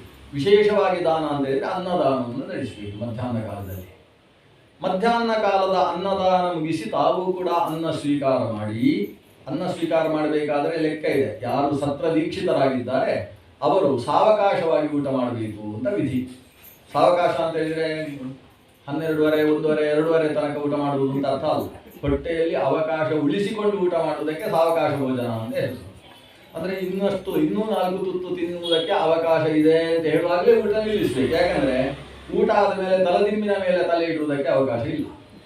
ಊಟ ಆದ ಮೇಲಿನ ಕೆಲಸ ಏನು? ಅಪರಾಹ್ನ ಕಾಲದಲ್ಲಿ ಶಾಸ್ತ್ರಾರ್ಥ ಗೋಷ್ಠಿಯನ್ನು ನಡೆಸಬೇಕು.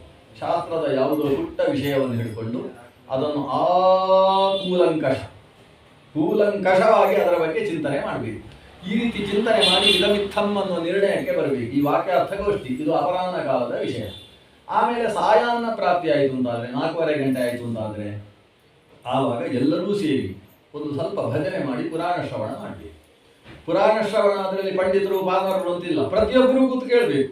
ಹೇಳುವವರು ಕೇಳುವ ಹಾಗೆ ಹೇಳಿದರೆ ಸರಿ ಅಷ್ಟೇ. ಅಷ್ಟು ಜನಕ್ಕೆ ಮೈಕಿಲ್ಲ, ಎಲ್ರಿಗೂ ಕೇಳುವ ಹಾಗೆ ಹೇಳಬೇಕು ಅಷ್ಟೇ.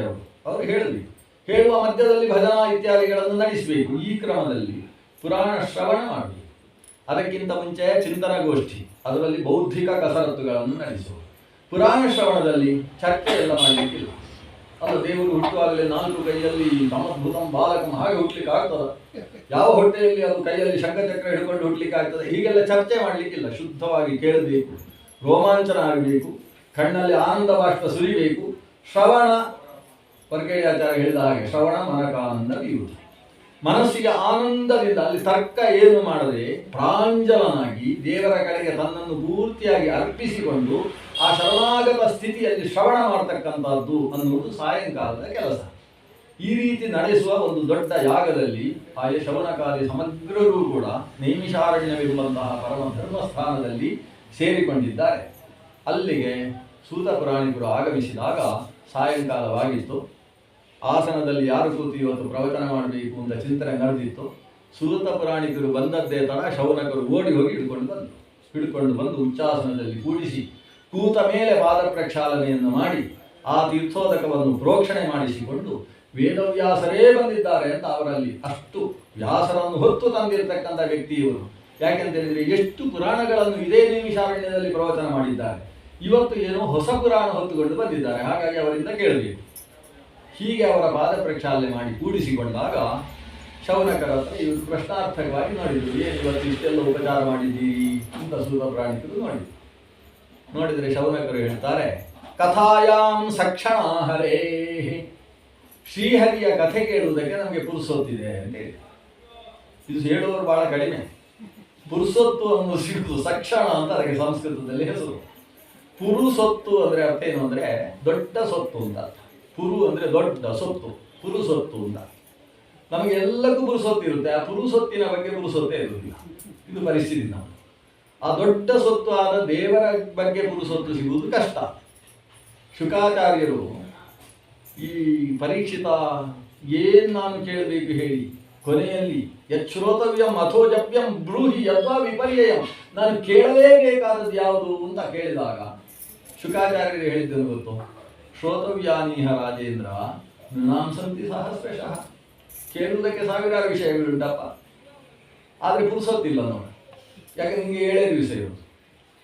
ನಮಗೆ 7 ದಿವಸ ಇರುವುದಿಲ್ಲ ಹೇಳುವುದಕ್ಕೆ. ಅದು ಈ ಕೇಳುವುದಕ್ಕೆ ಸಾವಿರಾರು ವಿಷಯಗಳುಂಟು, ಆದರೆ ಇರುವುದು ಬಹಳ ಕಡಿಮೆ ಕಾಲ. ಇಲ್ಲ 100 ವರ್ಷ ಉಂಟಲ್ವ ಮನುಷ್ಯನಿಗೆ, ಅಂದರೆ 100 ವರ್ಷದಲ್ಲಿ ಕೇಳಲಿಕ್ಕೆ ಪುರುಸೊತ್ತು ಸಿಗುವುದಿಲ್ಲ. ಯಾಕೆ ಅಂತ ಹೇಳಿದರೆ ಅರ್ಧದಷ್ಟು ನಿದ್ರೆಯಲ್ಲಿ ಹೋಗ್ತದೆ. ನಿದ್ರಯ ಹ್ರಿಯತೇನ ತಂ ವ್ಯವಾಯೇನ ನವಂ ವಯಃ. ಇದು ಇಷ್ಟು ರಾತ್ರಿ ಹೋಯಿತು, ರಾತ್ರಿ ಪೂರ್ತಿ ಅರ್ಧದಷ್ಟು ಅಂತ ಹೇಳಿದರೆ ನಿದ್ರೆಯಲ್ಲಿ ಹೋಯಿತು. ಬಾಲ್ಯದಲ್ಲಿ 23 ಗಂಟೆ ನಿದ್ದೆ ಮಾಡಿದ, ವಯಸ್ಸಾದ ಮೇಲೆ 4 ಗಂಟೆ ನಿದ್ದೆ ಮಾಡ್ತಾನೆ, ಆದರೆ ಒಟ್ಟು ಸೇರಿಸಿದರೆ 50 ವರ್ಷದಷ್ಟು ಹೋಗಿರ್ತಾನೆ. ಇನ್ನು ಹಗಲಾದರೂ ಇದೆ ಅಂದರೆ ದಿವಾಚ ಅರ್ಥೇಹ ಯಾರಾಜನ್ ಕುಟುಂಬ ಭರಣಿನ, ಸಂಪಾದನೆಗೋಸ್ಕರ ಹಗಲು ವ್ಯರ್ಥ ಆಗೋಗ್ತದೆ. ಸಂಪಾದನೆಗೋಸ್ಕರವೇ ಅಲ್ಲ, ಶನಿವಾರ ಭಾನುವಾರ ಬಂತು ಅಂದರೆ ಸಂಪಾದನೆ ಮಾಡಿದ್ದನ್ನು ಖಾಲಿ ಮಾಡುವುದಕ್ಕೋಸ್ಕರ ಇನ್ನೊಂದು ಪ್ರೋಗ್ರಾಮ್ಗಳನ್ನು ಹಾಕಿರ್ತಾನೆ, ಕುಟುಂಬ ಭರಣೇನವ ಅಂತ. ಒಟ್ಟಿನಲ್ಲಿ ತುಂಬಿಸುವುದು, ಖಾಲಿ ಮಾಡುವುದು, ಇಷ್ಟರಲ್ಲಿ ಒಂದಷ್ಟು ಹಗಲೆಲ್ಲ ಹೋಯಿತು. ಹಗಲು ಸಂಪಾದನೆ ಮಾಡಿದ್ದು ಕಡಿಮೆ ಆದರೆ ನೈಟ್ ಶಿಫ್ಟಿಗೂ ಇವನೇ ಹೋಗುದು, ರಾತ್ರಿಯೂ ನಿದ್ದೆಗೆಟ್ಟು ಕೆಲಸ ಮಾಡ್ತಾನೆ.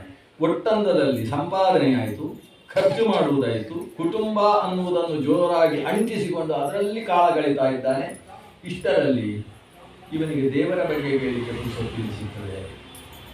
ದೇವರ ಬಗ್ಗೆ ಕೇಳಬೇಕಪ್ಪ. ಯಾಕೆಂತ ಹೇಳಿದರೆ ಇದೆಲ್ಲ ಕೇಳಿದ್ದು ಇವತ್ತಿಗೆ ಮಾತ್ರ, ಐಹಿಕಕ್ಕೆ ಮಾತ್ರ. ಆದರೆ ಐಹಿಕ ಏನಿದೆ, ಇವತ್ತು ನಾವು ಸಂಪಾದನೆ ಮಾಡಿ ರಾಶಿ ಹಾಕಿದ್ದೇನಿದೆ, ಯಾವುದು ಕೂಡ ಈ ಶರೀರ ಬಿಟ್ಟ ಹೊತ್ತಿಗೆ ನಮ್ಮ ಜೊತೆಗೆ ಬರುವಂತಹದ್ದಲ್ಲ.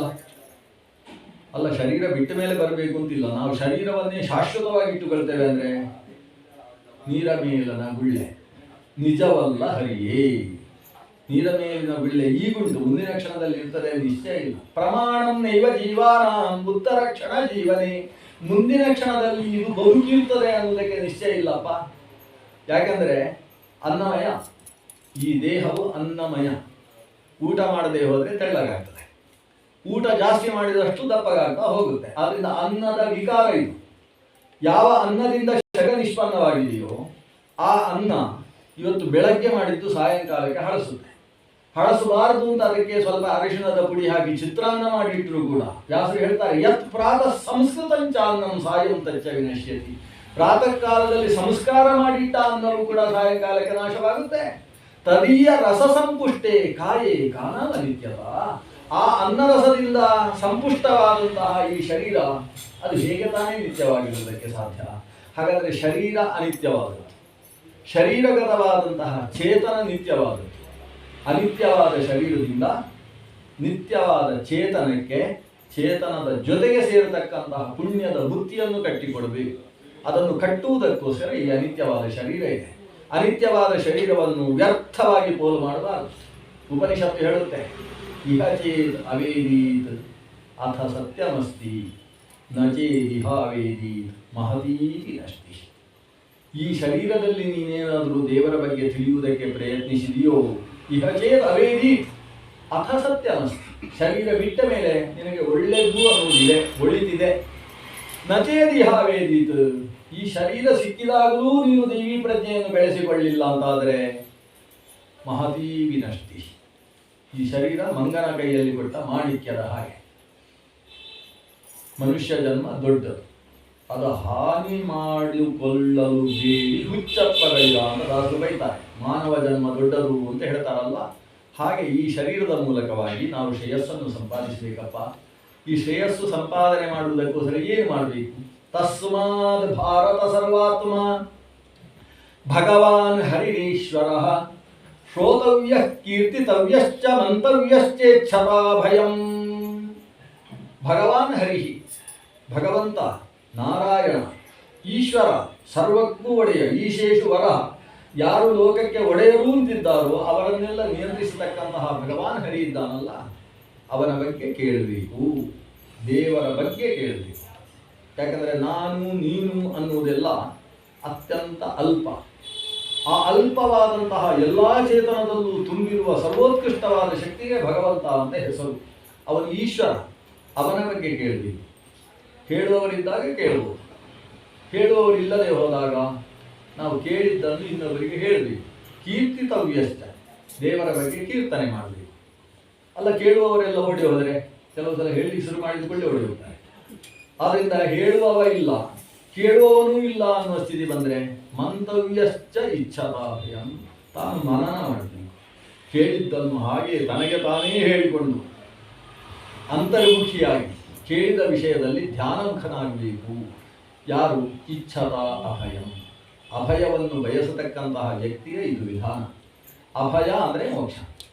ಯಾಕಂದರೆ ನಾವು ಹೇಳುವ ಇವತ್ತಿನ ಸ್ವರ್ಗಲೋಕ ಏನಿದೆ ಅದರಲ್ಲೂ ಕೂಡ ಒಂದು ಪಾಸ್ಬುಕ್ ಕೊಡ್ತಾರೆ. ಅಲ್ಲಿಗೆ ಹೋದಾಗ ಇನ್ನಲ್ಲಿ ಎಷ್ಟು ಪುಣ್ಯ ಇದೆ ಅದರಲ್ಲಿ ಆಗಾಗ ನೋಡ್ತಾ ಇರಬೇಕಾಗುತ್ತೆ, ಇನ್ನೆಷ್ಟು ಉಳಿದಿದೆ ಅಂತ ನೋಡಬೇಕಾಗುತ್ತೆ. ಕ್ಷೀಣೇ ಪುಣ್ಯೇ ಮರ್ತ್ಯಲೋಕಂ ವಿಶಂತಿ. ನಮ್ಮ ಪುಣ್ಯ ಖಾಲಿ ಆದಮೇಲೆ ಸ್ವರ್ಗದಿಂದ ಜಾರಿಸ್ತಾರೆ. ನಾವು ಅಲ್ಲೇ ಇರಬೇಕು ಅಂತ ಯಾವುದು ಹಿಡ್ಕೊಂಡಿದ್ರು ಅದನ್ನೇ ತುಂಡು ಮಾಡಿ ಕೆಳಗೆ ಬೀಳಿಸ್ತಾರೆ. ಹಾಗಾಗಿ ಅಲ್ಲೂ ಕೂಡ ಮುಂದಕ್ಕೆ ಭಯ ಅನ್ನೋದು ಇದೆ. ಆನಂದ ಅನುಭವಿಸುವಾಗಲೂ ಕೂಡ ಯಾವಾಗ ಮುಗಿದು ಹೋಗುತ್ತೋ ಅಂತ ಒಂದು ಭಯ ಇರ್ತದೆ. ಆದರೆ ಮೋಕ್ಷ ಹಾಗಲ್ಲ. ನ ಪುನರಾವರ್ತತೆ ಯದ್ಗತ್ವಾ ನ ನಿವರ್ತಂತೆ ತದ್ಧಾಮ ಪರಮಂ. ಭಗವಂತನ ಆ ಧಾಮ ಇದೆ ಅಲ್ಲ, ಆ ಧಾಮದಲ್ಲಿ ಹೋದ ಮೇಲೆ ಹಿಂದಕ್ಕೆ ಬರುವಂತಿಲ್ಲ ಅನ್ನುವಷ್ಟು ಆನಂದದ ಸಾಗರ ಅದು. ಅಂತಹದ್ದನ್ನು ಅಭಯವನ್ನು ಯಾರು ಬಯಸ್ತಾನೆ ಅಂತಹ ವ್ಯಕ್ತಿ ಭಗವಂತನ ಬಗ್ಗೆ ಕೇಳಬೇಕು. ಈ ದೇವರ ಬಗ್ಗೆ ಕೇಳಬೇಕು ಅನ್ನುವುದನ್ನೆಲ್ಲ ಕೇಳಿಸಿಕೊಂಡು ಬಂದವ ಈ ಸೂತ ಪುರಾಣಿಕ. ಅವನು ಹೇಳ್ತಾನೆ, ದೇವರ ಬಗ್ಗೆಯೇ ಹೇಳುವ ಒಂದು ಪುರಾಣ ಕೇಳಿ ಬಂದಿದ್ದೇನೆ ನಾನು. ಆ ಪುರಾಣವನ್ನು ನಿಮಗೆ ಹೇಳ್ತೇನೆ. ಶ್ರೀಮದ್ ಭಾಗವತೆ ಮಹಾಮುನಿಕೃತೆ ಕಿಂವಾಪರಿ ಈಶ್ವರ ಸದ್ಯೋ ಹೃದಯವರುಧ್ಯತೆ ಅತ್ರ ಕೃತಿಭಿ ಶುಶ್ರೂಷುಭಿಸ್ತಕ್ಷಣ. ಈ ವ್ಯಾಸರು ಹೇಳಿದಂತಹ ಶ್ರೀಮದ್ ಭಾಗವತ ಕಥೆ ಅಸಾಮಾನ್ಯವಾದದ್ದು. ಯಾಕಂದರೆ ವ್ಯಾಸರು ತಾವು ಲೋಕಕ್ಕೆ ಸುಮಂತು, ಜೈಮನಿ, ವೈಶಂಪಾಯನ, ಪೈಲ ಅನ್ನುವ 4 ಶಿಷ್ಯರಿಗೆ 4 ವೇದಗಳನ್ನು ವಿಭಾಗ ಮಾಡಿಕೊಟ್ಟರು. ಆ ವೇದಗಳನ್ನು ಶಿಷ್ಯರನ್ನು ಮುಂದೆ ಗೂಡಿಸಿಕೊಂಡು 3 ಬಾರಿ ತಿರುವಿ ಹಾಕಿದರಂತೆ. 3 ಬಾರಿ ವೇದಗಳನ್ನು ತಿರುವಿ ಹಾಕಿ ಅದರ ರಸ ತೆಗೆದು ಭಾಗವತವನ್ನು ನಿರ್ಮಾಣ ಮಾಡಿದರಂತೆ. ಇದೆಲ್ಲ ಸೂತ ಪುರಾಣಿಕರು ಹೇಳಿದ ಮೇಲೆ ನಮ್ಗೆ ಗೊತ್ತಾದ್ರು ವ್ಯಾಸರು ಇಷ್ಟೆಲ್ಲ ಫಜೀತಿ ಮಾಡಿದ್ದಾರೆ ಭಾಗವತದ ಹಿಂದೆ ಅಂತ. ವೇದಗಳನ್ನು ತಿರುವಿ ಹಾಕಿ ಅದು ಒಂದು ಸಲ ಅಲ್ಲ, ತ್ರಿವೃತ್ತ 3 ಬಾರಿ ತಿರುವಿ ಅದರ ರಸವನ್ನು ತೆಗೆದು ಶ್ರೀಮದ್ ಭಾಗವತಂ ರಸಂ, ಇದನ್ನು ರಸವನ್ನಾಗಿಸಿ ಆ ಸಾರವನ್ನು ನಮಗೆ ಜೀವನೋನ್ಮುಖವಾಗಿ ಕೊಟ್ಟಿದ್ದಾರೆ ವ್ಯಾಸರು ಅಂತ ಅದನ್ನು ಹೇಳ್ತೇನೆ ಅಂತ. ಶ್ರೀಕೃಷ್ಣ ಕಥೆಯನ್ನು ಪ್ರಧಾನವನ್ನಾಗಿಟ್ಟುಕೊಂಡು ಸೂತ ಪುರಾಣಿಕರು ಶುಕಾಚಾರ್ಯರಿಂದ ಕೇಳಿದ್ದನ್ನು ಏನು ಅವತ್ತು ನೈಮಿಷಾರಣ್ಯದಲ್ಲಿ ಉಸುರಿದ್ರು. ಅಲ್ಲಿ 10,000 ಶಿಷ್ಯರಲ್ಲಿ ಕೆಲವರೆಲ್ಲ ಬರ್ಕೊಂಡ್ರು. ಆಮೇಲೆ ಬೆಂಗಳೂರು ಪ್ರೆಸ್ಸಲ್ಲಿ ಪ್ರಿಂಟ್ ಆಯಿತು, ಹೀಗೆ ಬಂತು. ಅಲ್ಲ, ಭಾಗವತ ಆಗತಿ ಕ್ರಮ ಹೇಗೆ ಅಂತ ಹೇಳಿದರೆ ನೈಮಿಷಾರಣ್ಯದಿಂದ ಭಾಗವತ ಬಂತು. ನೈಮಿಷಾರಣ್ಯದಲ್ಲಿ ಹೇಳಿದವರು ಸೂತ ಪುರಾಣಿಕರು. ಸೂತ ಪುರಾಣಿಕರಿಗೆ ಹೇಳಿದವರು ಶುಕಸ್ಥಳದಲ್ಲಿ ಶುಕಾಚಾರ್ಯರು. ಶುಕಾಚಾರ್ಯರಿಗೆ ಹೇಳಿದವರು ಸಾಕ್ಷಾತ್ ವೇದವ್ಯಾಸರು. ವೇದವ್ಯಾಸರಿಗೆ ಅದನ್ನು ಬಂದು ಒಪ್ಪಿಸಿದವರು ಶ್ರೀಮನ್ನಾರದರು. ನಾರದರಿಗೆ ಭಾಗವತ ಸಿಕ್ಕಿದ್ದು ಅವರ ತಂದೆಯಾದ ಚತುರ್ಮುಖ ಬ್ರಹ್ಮನ ಮೂಲಕ. ಚತುರ್ಮುಖ ಬ್ರಹ್ಮದೇವರಿಗೆ ಭಾಗವತ ಹೇಳಿದ್ದು ಸಾಕ್ಷಾತ್ ನಾರಾಯಣ ಶೇಷತಲ್ಪಶಾಹಿಯಾಗಿ ತನ್ನ ನಾಭಿಕಮಲದಲ್ಲಿದ್ದಂತಹ ಚತುರ್ಮುಖನ 8 ಕಿವಿಗಳಿಗೆ ಭಾಗವತವನ್ನು ಉಪದೇಶ ಮಾಡ್ತಾನೆ. ಅದಕ್ಕೆ ಚತುಶ್ಲೋಕಿ ಅಂತ ಹೆಸರು. ಹಾಗೆ ಬಂದಂತಹ ಭಾಗವತ ಇವತ್ತು ನಮ್ಮಲ್ಲಿ ತನಕ ಬಂದಿದೆ.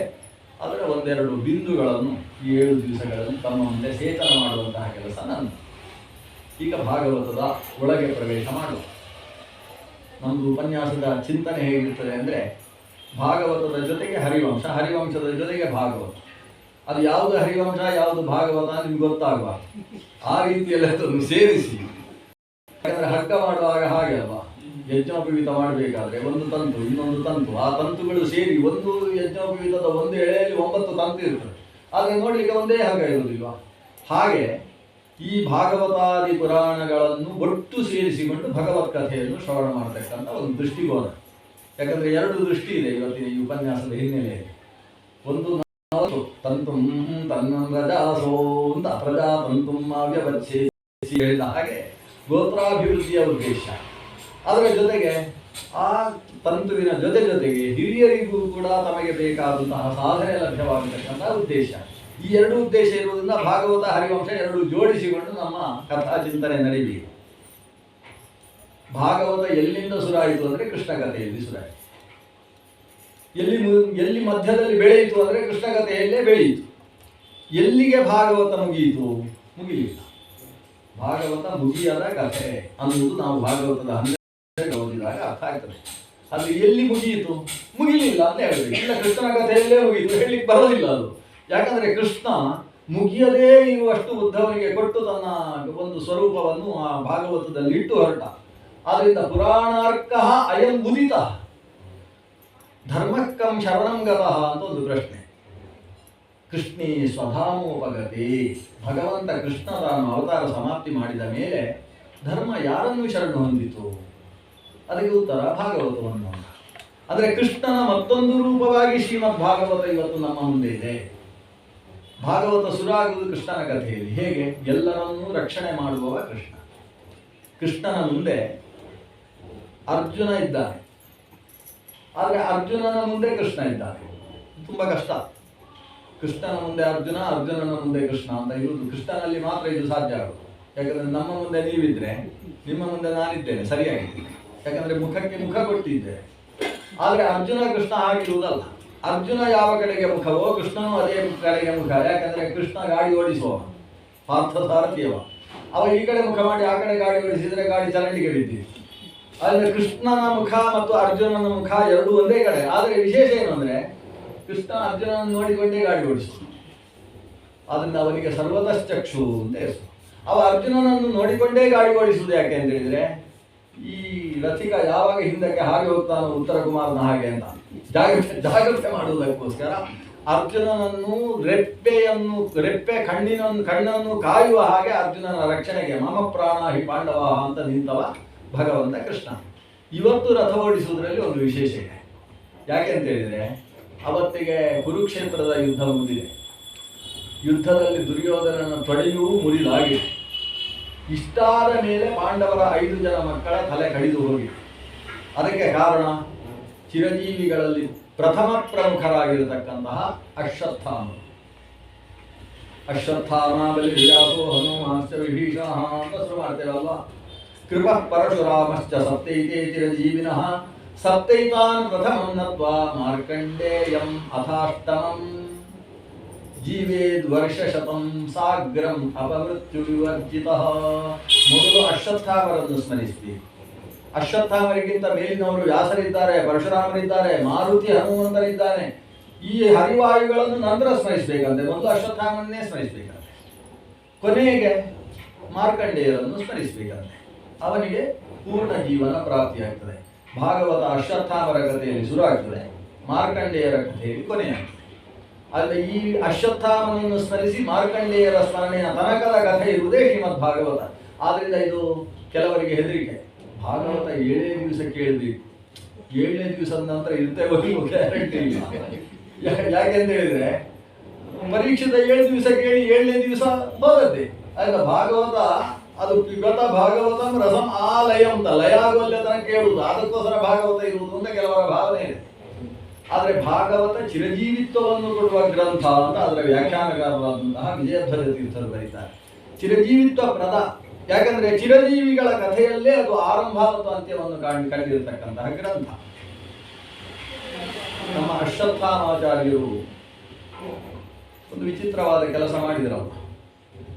ತನ್ನ ಆತ್ಮೀಯನಾದಂತಹ ದುರ್ಯೋಧನನ ಪ್ರೀತಿಗೋಸ್ಕರ ಸಾಯುವಾಗಾದರೂ ಒಳ್ಳೆ ಖುಷಿಯಿಂದ ಸಾಯಲಿವ ಅಂತ ಹೇಳಿಕೊಂಡು ಅವನ ಕೊನೆಯ ಆಸೆಯನ್ನು ಈಡೇರಿಸುವ ಪ್ರತಿಜ್ಞೆ ಮಾಡಿದರು. ದುರ್ಯೋಧನನ ಕೊನೆಯ ಆಸೆ ಏನು? ನಾನು ನಾಳೆ ಸಾಯುವ, ತೊಡೆ ಮುರಿದಾಗಿದೆ, ಮೇಲೆ ಬರುವ ಕಾಗೆಗಳನ್ನು ಹದ್ದುಗಳನ್ನು ಓಡಿಸುವುದಕ್ಕೆ ನನಗೆ ಶಕ್ತಿ ಇಲ್ಲ. ಆದರೆ ಪಾಂಡವರ ವಂಶ ನಿರ್ವಂಶ ಆಗಬೇಕು, ನಿಷ್ಪಾಂಡವ ಪೃಥ್ವಿಯನ್ನಾಗಿಸಬೇಕು ಅಶ್ವತ್ಥಾಮ ಅಂತ ಹೇಳಿ ಯುದ್ಧ ಬಿದ್ದ ಶಕ್ತಿಯನ್ನೆಲ್ಲ ತನ್ನ ಕೈಗೆ ತಂದುಕೊಂಡು ಕೆಳಗಿದ್ದ ಧೂಳನ್ನು ಅಶ್ವತ್ಥಾಮನ ತಲೆಗೆ ಹಾಕ್ತಾನೆ ದುರ್ಯೋಧನ. ಇದು ನಿನಗೆ ಧೂಳಿನಿಂದ ಅಭಿಷೇಕ ಮಾಡಿ ಮುಂದಿನ ಸೇನಾಧಿಪತಿಯನ್ನಾಗಿ ಘೋಷಿಸ್ತಾ ಇದ್ದಾನೆ ಈ ಕೌರವ. ಶಲ್ಯ ಪರ್ವ ಆದಮೇಲೆ ಶುರುವಾಗುವುದೇ ಅಶ್ವತ್ಥಾಮನ ಪರ್ವ. ಈಗ ನೀನು ಮುಂದಿನ ಸೇನಾಧಿಪತಿ. ನಿನ್ನ ಕೆಲಸ ಏನು ಅಂತ ಹೇಳಿದ್ರೆ, ನಾನು ಸಾಯ್ತೇನೆ, ನನ್ನ ಮಕ್ಕಳೆಲ್ಲ ಯುದ್ಧದಲ್ಲಿ ಸತ್ತಾಗಿದೆ, ನಾವು 100 ಜನ ಕೌರವರಲ್ಲಿ ಒಂದು ಕುಡಿಯೂ ಕೂಡ ಉಳಿದಿಲ್ಲ. ಆದರೆ ಯೋಚಿಸಬೇಡ, ನನ್ನ ಪತ್ನಿಯಾದಂತಹ ಭಾನುಮತಿ ಇನ್ನೂ ಕೂಡ ಯುವತಿ ಇದ್ದಾಳೆ. ನೀನು ಪಾಂಡವ ವಂಶವನ್ನು ನಿರ್ವಂಶಗೊಳಿಸಿದ ನಂತರ ನನ್ನ ಪತ್ನಿಯಲ್ಲಿ ನಿಯೋಗ ಪದ್ಧತಿಯಿಂದ ಸಂತಾನಾವಾಪವನ್ನು ಮಾಡುವುದರ ಮೂಲಕ ಆ ಕುಡಿಯನ್ನು ಈ ಸಿಂಹಾಸನದಲ್ಲಿ ಕೂಡಿಸಬೇಕು ಅಂತ ಆತನ ಕೈಯಲ್ಲಿ ತಾನು ಭಾಷೆ ತಗೊಳ್ತಾನೆ. ಸಾಯುವಾಗ ದುಷ್ಟರು ಎಂಥ ಕೆಲಸ ಮಾಡಿ ಹೋಗ್ತಾರೆ ಅನ್ನೋದಕ್ಕೆ ಇನ್ನೊಂದು ದೃಷ್ಟಾಂತ. ಆದರೆ ಈ ಕಲಿಯ ಆವೇಶ ಎಷ್ಟಾಗ್ತದೆ, ಎಂಥ ದೊಡ್ಡ ವ್ಯಕ್ತಿಗಳಲ್ಲೂ ಎಷ್ಟಕ್ಕೆ ಆಗ್ತದೆ ಅನ್ನೋದು ಅಶ್ವತ್ಥಾಮರ ದೃಷ್ಟಾಂತ. ಆತನ ಕೈ ಹಿಡಿದು ಕೇಳಿದ್ದೇ ತಡ ಅಸ್ತು ಅಂತ ಹೇಳಿಬಿಟ್ಟು ಅಲ್ಲಿಯ ತನಕ ಮದುವೆ ಮಾಡಿಕೊಳ್ಳದೇ ಇದ್ದಂತಹ ಬ್ರಹ್ಮಚಾರಿಗಳಾದ ಅಶ್ವತ್ಥಾಮಾಚಾರ್ಯರು ಪ್ರತಿನಿತ್ಯ ತನ್ನ ಸಂಧ್ಯಾ ಮೊದಲಾದಂತಹ ಬ್ರಾಹ್ಮಣ್ಯದಲ್ಲಿ ಕಿಂಚಿತ್ತೂ ನ್ಯೂನತೆಯನ್ನು ಮಾಡಿಸಿ ಸಹಿಸದೇ ಇದ್ದಂತಹ ಅಶ್ವತ್ಥಾಮಾಚಾರ್ಯರು ಕೇವಲ ದುರ್ಯೋಧನನ ಪ್ರೀತಿಯ ಕಾರಣದಿಂದ ತನ್ನ ಅಪ್ಪನ ಜೊತೆಗೆ ಬಿಲ್ಲು ಹಿಡಿದು ಅಧರ್ಮದ ಪಕ್ಷದಲ್ಲಿ ಹೋರಾಡಿದ್ದಾರೆ ಅನ್ನುವುದು ಬಿಟ್ಟರೆ ಆ ಶಿವಾಂಶ ಸಂಭೂತನಾದಂತಹ ಈ ಅಶ್ವತ್ಥಾಮನಲ್ಲಿ ಯಾವ ಲೋಪವನ್ನು ಕಾಣುವುದಕ್ಕೆ ಸಾಧ್ಯ ಇಲ್ಲ. ಅಂತಹ ಅಶ್ವತ್ಥಾಮಾಚಾರ್ಯ ದುರ್ಯೋಧನನ ಮಾತಿಗೆ ಅಸ್ತು ಅಂತ ಹೇಳಿದ. ಇದು ಒಂದು ದುರಂತ. ಅದನ್ನು ಹೇಗೆ ಸಾಧಿಸುವುದು? ಅದಕ್ಕೋಸ್ಕರ ಶಸ್ತ್ರಾಸ್ತ್ರಗಳನ್ನು ಹಿಡಿದು ಕೃತವರ್ಮ ಮತ್ತು ಕೃಪಾಚಾರ್ಯರ ಜೊತೆಗೆ ತಾನು ಶಿಬಿರದಾಹದ ಪ್ರಕ್ರಿಯೆಗೆ ಮುಂದಾದ. ಮಲಗಿದ್ದವರನ್ನು ಹೊಡೆಯುವ ಕೆಲಸ. ಇವತ್ತು ಹೇಗೂ ಯುದ್ಧ ಮುಗಿದಿದೆ ಅಂತೇಳಿ ಪಾಂಡವರು ಸಂತೋಷದಿಂದ ಬಿದ್ದುಕೊಂಡಿರ್ತಾರೆ. ಮಲಗುವುದಲ್ಲ, ತುಂಬಾ ಸುಸ್ತಾದಾಗ ಬಿದ್ದುಕೊಂಡು ಆ ಬಿದ್ದುಕೊಂಡವರನ್ನು ನಾಳೆ ಏಳಿಕೆ ಬಿಡಬಾರದು ಅಂತ ತೀರ್ಮಾನಿಸಿ ಹೊರಟ. ಶಿಬಿರಕ್ಕೆ ಬರುವ ಹೊತ್ತಿಗೆ ಒಂದು ಸಮಸ್ಯೆ ಆಯಿತು. ಶಿಬಿರದ ಮುಂಭಾಗದಲ್ಲಿ ಒಂದು ಭೂತ ನಿಂತಿದೆ. ಆ ಭೂತವನ್ನು ಅಶ್ವತ್ಥಾಮನಿಗೆ ಎದುರಿಸುವುದಕ್ಕಾಗಲಿಲ್ಲ. ಅದರ ಜೊತೆಗೆ ಹೋರಾಟ ನಡೆಯಿತು. ಅಶ್ವತ್ಥಾಮ ಬಾಣಗಳನ್ನು ಪ್ರಯೋಗಿಸಿದರೆ ಬಾಣ ಮಾತ್ರ ಅಲ್ಲ, ಬಿಲ್ಲನ್ನೇ ನುಂಗಿಬಿಟ್ಟಿತು ಆ ಭೂತ. ಗದೆಯನ್ನು ಬೀಸಿದರೆ ಗದೆಯನ್ನು ನುಂಗಿತು. ನಿಶಸ್ತ್ರನಾಗಿ ಅಶ್ವತ್ಥಾಮ ನಿಂತವ ಕೈ ಮುಗಿತಾನೆ ಭೂತಕ್ಕೆ.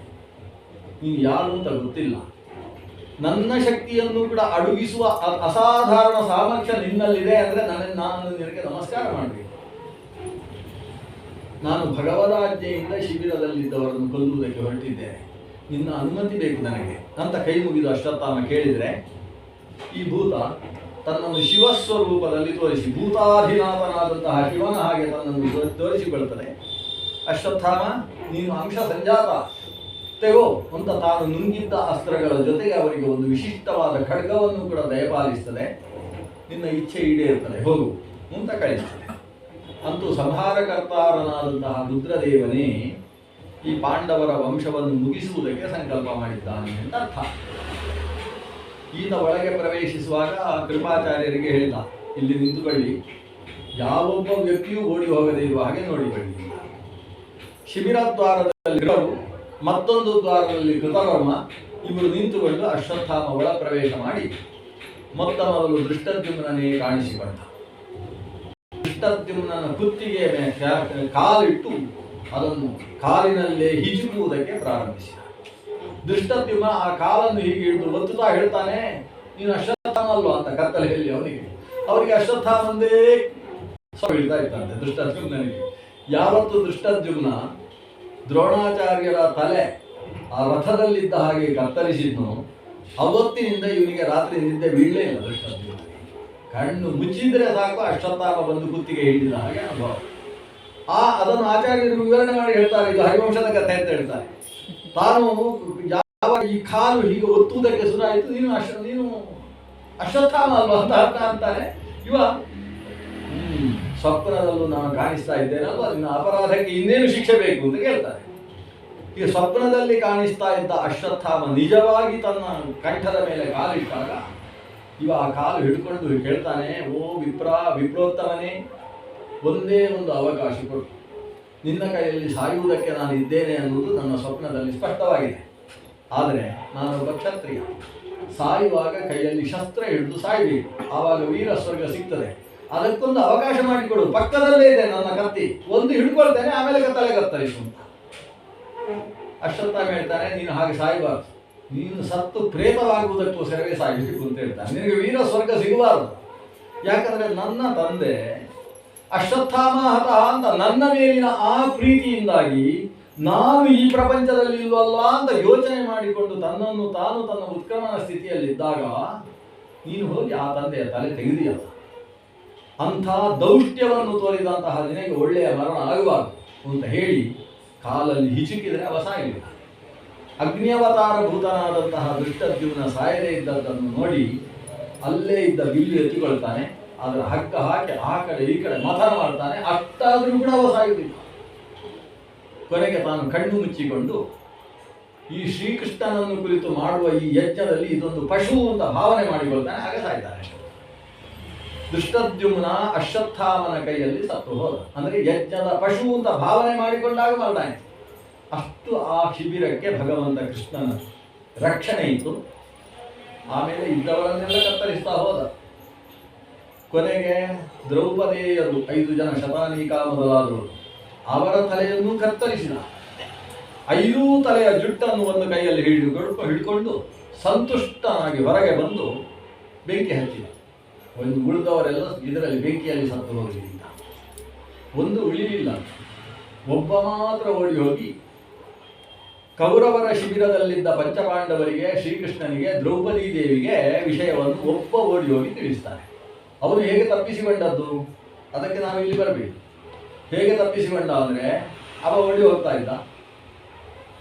ಒಂದು 3-4 ಜನ ಓಡಿ ಹೋಗ್ತಾ ಇದ್ದಾಗ ಕತ್ತಿ ಬೀಸಿದ ಕೃಪಾಚಾರ್ಯ.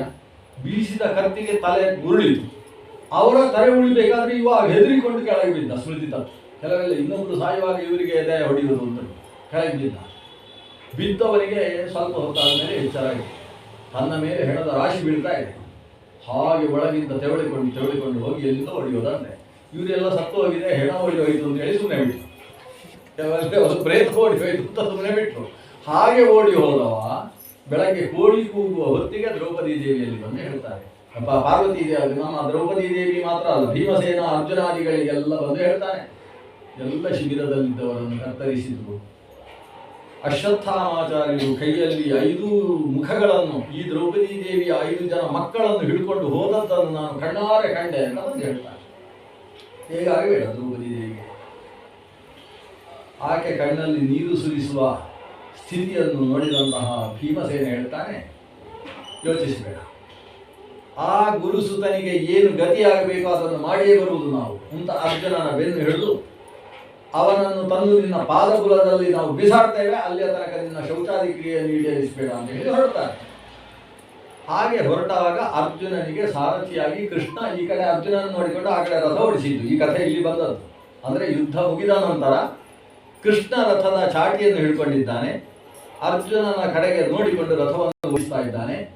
ಅದಕ್ಕೆ ಸರಿಯಾಗಿ ಆ ಕಡೆಯಿಂದ ಅಶ್ವತ್ಥಾಮ ಓಡಿ ಹೋಗ್ತಾ ಇದ್ದವ ಅರ್ಜುನನ ಕೃಷ್ಣನ ರಥ ಅಂತ ಆದ ಕೂಡಲೇ ಮೈಯಲ್ಲಿ ಬೆವರುವುದಕ್ಕೆ ಪ್ರಾರಂಭ ಆಯಿತು. ತಿರುಗಿ ನಿಂತ. ಅರ್ಜುನನ ಕಡೆಗೆ ಇನ್ನು ಅಸ್ತ್ರ ಪ್ರಯೋಗಿಸದೆ ಇಲ್ಲ ಅನ್ನೋ ಸ್ಥಿತಿ ಬಂತು. ಆತ ಅಲ್ಲೇ ಇದ್ದಂಥ ಒಂದು ಹುಲ್ಲು ಕಡ್ಡಿ ಹಿಡ್ಕೊಂಡು ಅದಕ್ಕೆ ಬ್ರಹ್ಮಶಿರಸ್ಸಿನ ಮಂತ್ರವನ್ನು ಅಭಿಮಂತ್ರಣ ಮಾಡಿ ಬ್ರಹ್ಮಾಸ್ತ್ರವನ್ನಾಗಿಸಿ ಬಿಸಾಡಿದ. ಅದಕ್ಕೊಂದು ಸಂಕಲ್ಪ ಮಾಡಿ ಹೊಡಿಬೇಕು ಅಸ್ತ್ರಗಳನ್ನು ಹೊಡೆಯುವಾಗ. ಇವನ ಸಂಕಲ್ಪ ಏನಿತ್ತು? ಇಡೀ ಪಾಂಡವ ವಂಶ ಧ್ವಂಸವಾಗಲಿ, ನಿಷ್ಪಾಂಡವ ಪೃಥ್ವಿಯಾಗಿಸಬೇಕು ಅನ್ನೋ ಸಂಕಲ್ಪ ಮಾಡಿ ತಾನು ಬಾಣವನ್ನು ಬಿಟ್ಟ. ಅದು ಉರಿಯುವ ಬೆಂಕಿಯ ಹಾಗೆ, ಪ್ರಜ್ವಲಿಸುವ ಸೂರ್ಯನ ಹಾಗೆ ಅರ್ಜುನ ಭೀಮಸೇನರ ಕಡೆಗೆ ಸಾರಿ ಬರ್ತಾ ಇದ್ರೆ ಅರ್ಜುನ ತನ್ನ ಕಡೆಗೆ ಮುಖ ಕೊಟ್ಟಿರುವ ಕೃಷ್ಣನನ್ನು ಕುರಿತು ಹೇಳ್ತಾನೆ. ಕೃಷ್ಣ ಕೃಷ್ಣ ಕೃಷ್ಣ ಮಹಾಭಾಗ ಭಕ್ತಾನಾಂ ಅಭಯಂಕರ ತ್ವಮೇಕೋ ದಕ್ಯಮಾನಾನಾಂ ಅಪವರ್ಗೋಸಿ ಸಂಸ್ಕೃತೇ. ಓ ಕೃಷ್ಣ ಕೃಷ್ಣ, ನಮ್ಮನ್ನೆಲ್ಲ ಆಕರ್ಷಣೆ ಮಾಡತಕ್ಕಂತಹ, ಲೋಕವನ್ನೇ ಕರ್ಷಣೆ ಮಾಡತಕ್ಕಂತಹ ಓ ದೇವ, ಮಹಾಭಾಗ, ನಮಗೆ ಇಷ್ಟು ದೊಡ್ಡ ಭಾಗ್ಯವನ್ನು ಕಲ್ಪನೆ ಮಾಡಿಕೊಟ್ಟಿರ್ತಕ್ಕಂತಹ ಭಾಗ್ಯಶಾಲಿಯೇ. ಭಕ್ತಾನಾಂ ಅಭಯಂಕರ, ಭಕ್ತರ ಭಯವನ್ನೆಲ್ಲ ದೂರೀಕರಿಸತಕ್ಕಂತಹ ಶರಣಾಗತ ವತ್ಸಲನೇ. ತ್ವಮೇಕೋ ದಕ್ಯಮಾನಾನಾಂ ಅಪವರ್ಗೋಸಿ ಸಂಸ್ಕೃತೆ, ಈ ಸಂಸಾರದ ಕಡೆಯಿಂದ ನಮ್ಮನ್ನು ಬಿಡಿಸತಕ್ಕಂತಹ ಏಕೈಕ ಶಕ್ತಿ ಅಂತ ಹೇಳಿದರೆ ನೀನು ಸ್ವಾಮಿ. ಈ ಸಂಸಾರದಲ್ಲಿ ದಕ್ಯಮಾನಾನಾಂ, ಎಂಥ ತಾಪಗಳು, ತಾಪತ್ರಯ. ಈ ಕಡೆಯಿಂದ ಬ್ರಹ್ಮಾಸ್ತ್ರ ನಮ್ಮ ಕಡೆಗೆ ಸಾಗಿ ಬರ್ತಾ ಇದೆ, ಅದರ ಬಿಸಿ ಮೇಯೆಲ್ಲ ಸುಡ್ತಾ ಇದೆ. ಈ ತಾಪಗಳಿಂದ ಸುಡ್ತಾ ಇರತಕ್ಕಂತಹ ನಮಗೆ ನಿನ್ನನ್ನು ಬಿಟ್ಟರೆ ಯಾರು ರಕ್ಷಕರಿದ್ದಾರೆ? ನಾನೀಗ ಏನು ಮಾಡಬೇಕು ಹೇಳು. ಕೃಷ್ಣ ಮೊದಲೇ ಅರ್ಜುನನ್ನು ನೋಡ್ತಾ ಇದ್ದವ ಹೇಳ್ತಾನೆ, ಬ್ರಹ್ಮಾಸ್ತ್ರಕ್ಕೆ ಬೇರೆ ಅಸ್ತ್ರ ಇಲ್ವಲ್ಲ, ಬ್ರಹ್ಮಾಸ್ತ್ರಕ್ಕೆ ಬ್ರಹ್ಮಾಸ್ತ್ರವನ್ನೇ ಹೊಡಿಬೇಕು ಅಷ್ಟೇ, ನಿನ್ನ ಅಭಿಪ್ರಾಯ ಬೇಕಿತ್ತು ಅಂತ ಹೇಳಿದಂತಹ ಅರ್ಜುನ ತಾನೂ ಕೂಡ ಒಂದು ಅಸ್ತ್ರವನ್ನು ತೆಗೆದು ಬ್ರಹ್ಮ ಮಂತ್ರವನ್ನು, ಬ್ರಹ್ಮ ಗಾಯತ್ರಿಯಿಂದ ಅದನ್ನು ಅಭಿಮಂತ್ರಣ ಮಾಡಿ ತನ್ನ ಬಿಲ್ಲಿಗೆ ಹೂಡಿ ಸಂಕಲ್ಪ ಮಾಡ್ತಾನೆ. ಏನು ಸಂಕಲ್ಪ?